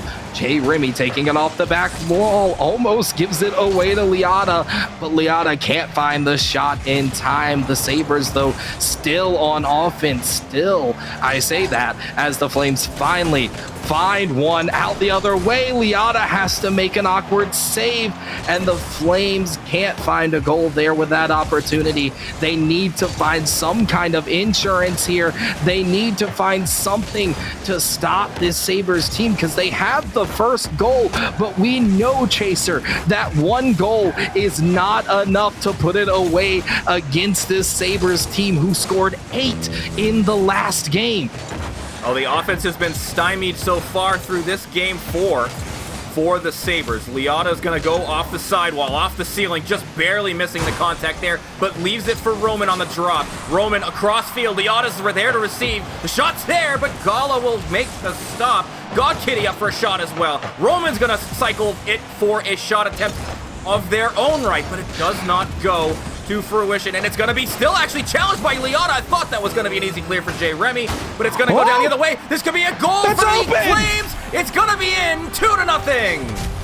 2-0, and 26 seconds until the Flames extend their season by one more game until they start the potentially impossible. 2 goals now for the Flames. This is the most goals they've gotten in the whole series, because they've gotten none before the whole series. The Sabres, though, this looks like a completely different Sabres team. They cannot find anything back the other way. They found shots, but no opening opportunities here as Sullis tries to clear this one out. Doesn't make contact with that ball.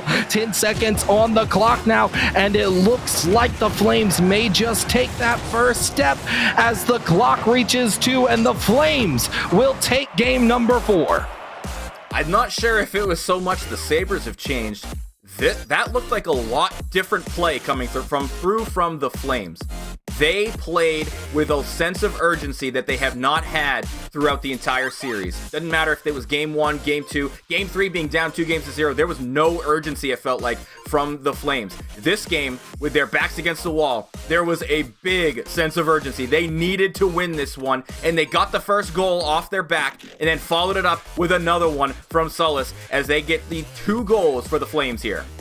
The Flames cling on to the last little bit of life just in time in this series. And as for the Sabres, I think the biggest difference in that game, Chaser, was God Kitty. We've seen God Kitty throughout this entire series be that striker for the Sabres. We've seen him be absurd on the side of the Sabres. A lot of shots, a lot of goals going his way. Only 2 shots in this game for God Kitty entirely. So I don't see as much from him, and I don't see as much from the entire team. We're getting into game number 5, Chaser, and the Flames looking to continue the potentially impossible.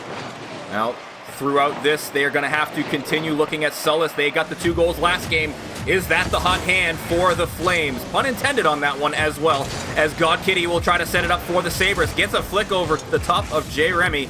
Roman towards the net's going to be saved by J. Remy, but Liotta is there to keep the pressure on. Back into the box it goes for the Sabres.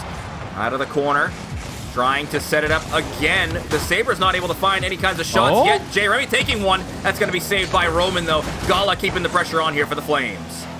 This is going to be all eyes on the Flames in this match as you've reached that point.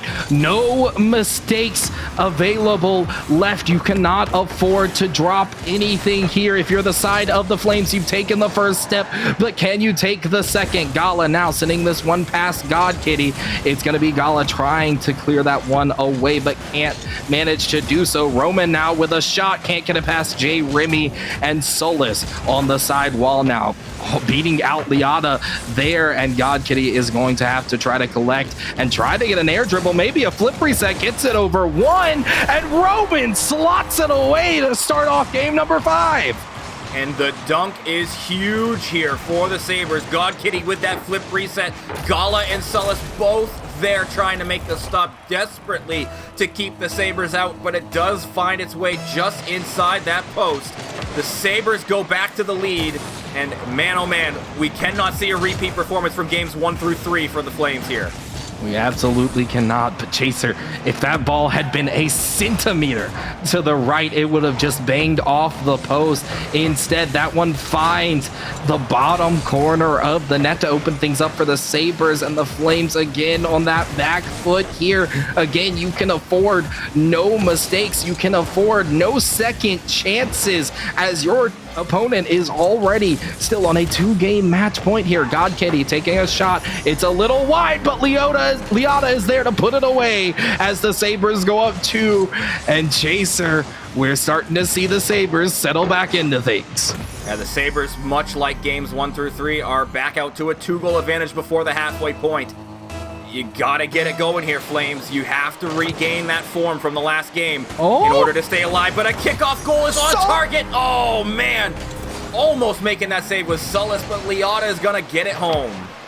Solus had the save, but Liata reading it perfectly and there to punch another ticket through 3 goals now for the Sabres, Chaser, and it's starting to dwindle. You can see the hope fading from their eyes, or their car lights, their headlights, whatever you'd like to say, as Gala tries to find an opener for the Flames here. A shot taken on net. This one passed out, but no one there to take the shot from the Flames, and Liata is going to harmlessly clear this one back downfield. Jay Remy with a good cutoff in the midfield, but a double commit for the Flames, and that one's going to end this offensive opportunity as fast as it started. Liata, another shot on net. God Kitty trying to put it away, and does.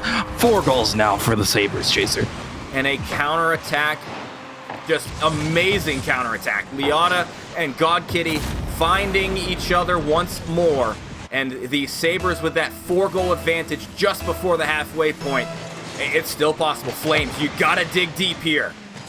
It is still possible, and this is the last chance for the Flames. Solus is going to try to take it into an air dribble.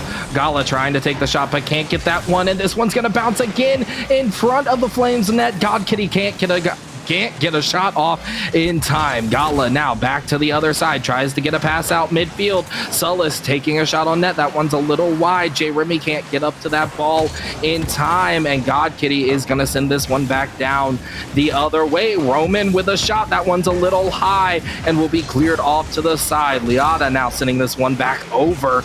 Beats out Gala there. Solus, again, they just got to find something. They have to find a way to get off of their own half. They have to find what worked in game number 4, because it's not working here in game number 5, and this may be the end of their season, Chaser.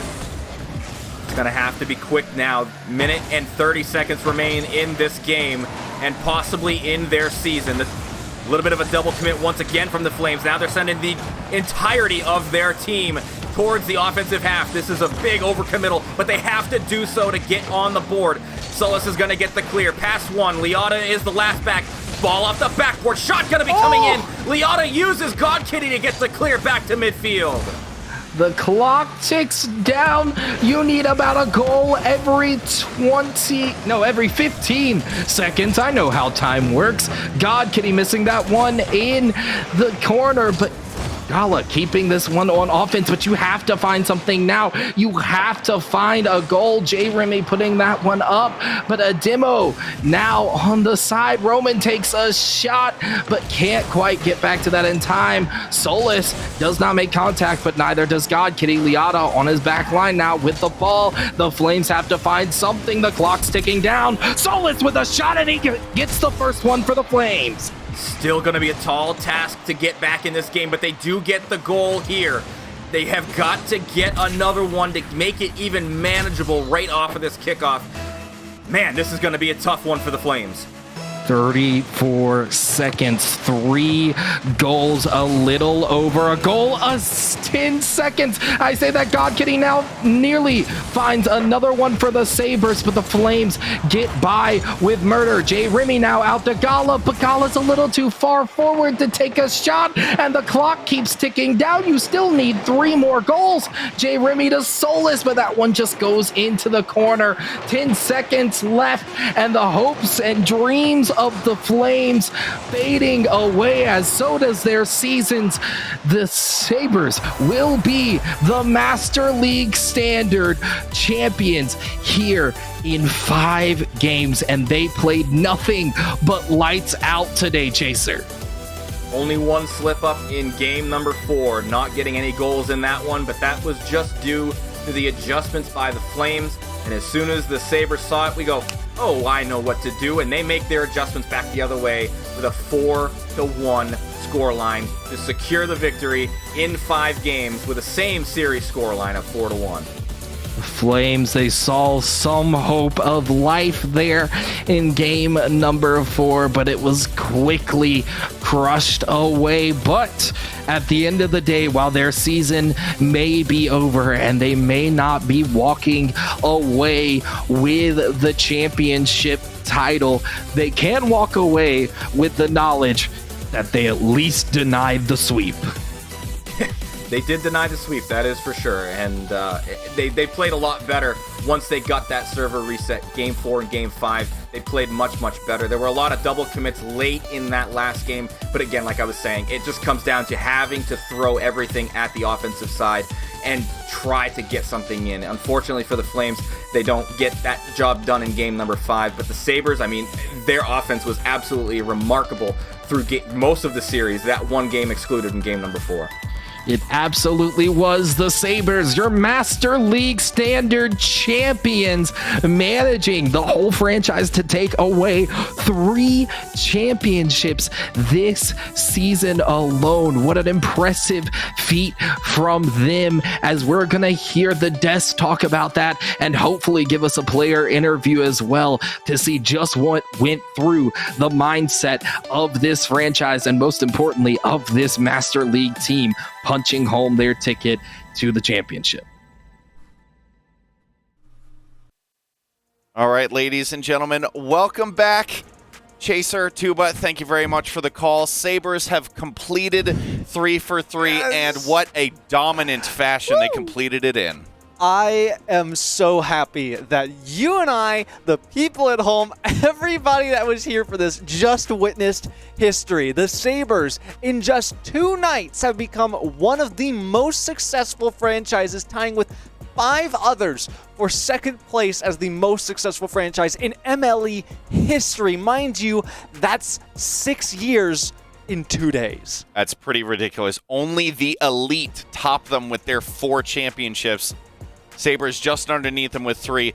That is pretty ridiculous, and like we said earlier, is a testament to Mopel and Maple's ability to build a lasting team and a team that can have impact almost instantly. And not only that, but this impact is going to be carried on for generations to come in minor league esports. You have Mopel and Maple that walked in here. It's like, we know Maple from league operations. We know Maple is capable. We also know he's a cute looking dude, and 100%. He is very capable at what he does. Then Mopel comes in. I just love the fact that they're off by 1 vowel. It's like they were destined to be great together, and they did just that. And they now tie with the Hawks, Hurricanes, Tyrants, and Ducks. So 4 franchises for second place as the most successful. Pretty ridiculous. Sabres, GG. Flames want to highlight them just a little bit. They had enough to get a single game off of the Sabres in, I will say, a bit of a disorganized performance by the Sabres. Flames did, to their credit, they took advantage of the opportunities that were given to them. I would say just throughout the majority of tonight, they just looked like they were at least one step below the Sabres, which is odd, especially considering, and I've said this throughout my entire casting career, thank goodness that these games are not played on paper, because, looking at just the seeds, you would have thought that the Flames would have absolutely walked away with this one, and that is definitely not what happened. I guess that just proves that Blue Conference prevails, baby, all day long. I mean, I've been a part of the Blue Conference for, as long as I've been here. So, it's the home. It's with the homies, and well done. And upcoming soon, we'll have an interview with one of the Sabres players. 100%. Believe we're waiting on Roman just to get the tech stuff taken care of behind the scenes. I can't imagine the Sabres Discord VC has calmed down at any point tonight. No. They went straight from one championship directly into the next. It is absolutely insane, simply put. I don't need to speak any more about it, and most of the reason why is because we have an interview. I believe we are being joined by Roman from the winning team of the Sabres, now Master League champions. Roman, can you hear us? How's it going, boys? Hey, it's going pretty well for us. I imagine it's going a little bit better for you. Congratulations on the championship. How you feeling right now? Never better, man. Never better. I wanted to rip a shot on stream, but I was told I wasn't allowed, so I'll do an invisible shot. Probably a good idea. Yeah, probably a good idea. Listen, I feel the vibe is there. Definitely the confidence. So we appreciate that.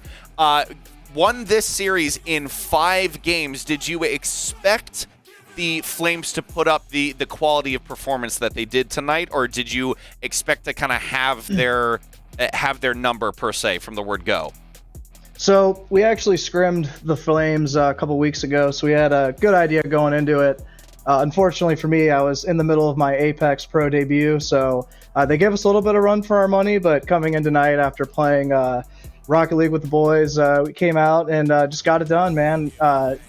Props to the Flames for trying to stick it out. They got one game from us, but we've been training really, really hard every single day.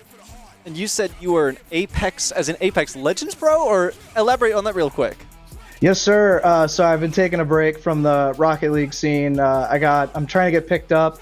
Currently working on a deal. Can't disclose info, but recently been taking up Apex. Trying to get into it during the off-season MLE.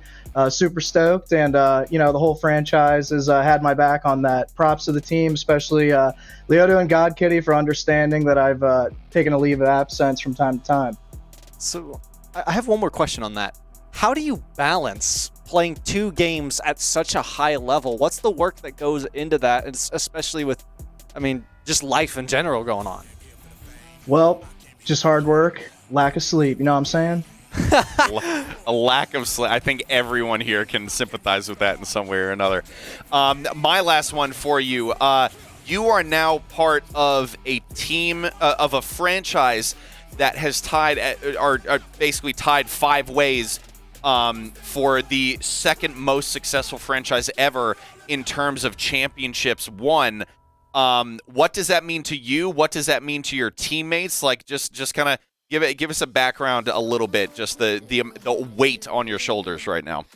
So not a lot of weight, but I will say, just as a franchise, a lot of us get along pretty well. We have franchise nights on Fridays. We're all pretty competitive. We all have a good mindset. A lot of us are younger guys, like late teens, early 20s, mid 20s. So we've got a little extra time on our hands. And for the most part, like CL tonight, they came out and just absolutely put on a show. It was awesome to watch them. Super proud, CL. Let's go. But, our ML team would always be scrimming our CL team, giving them the encouragement, giving them the coaching they needed.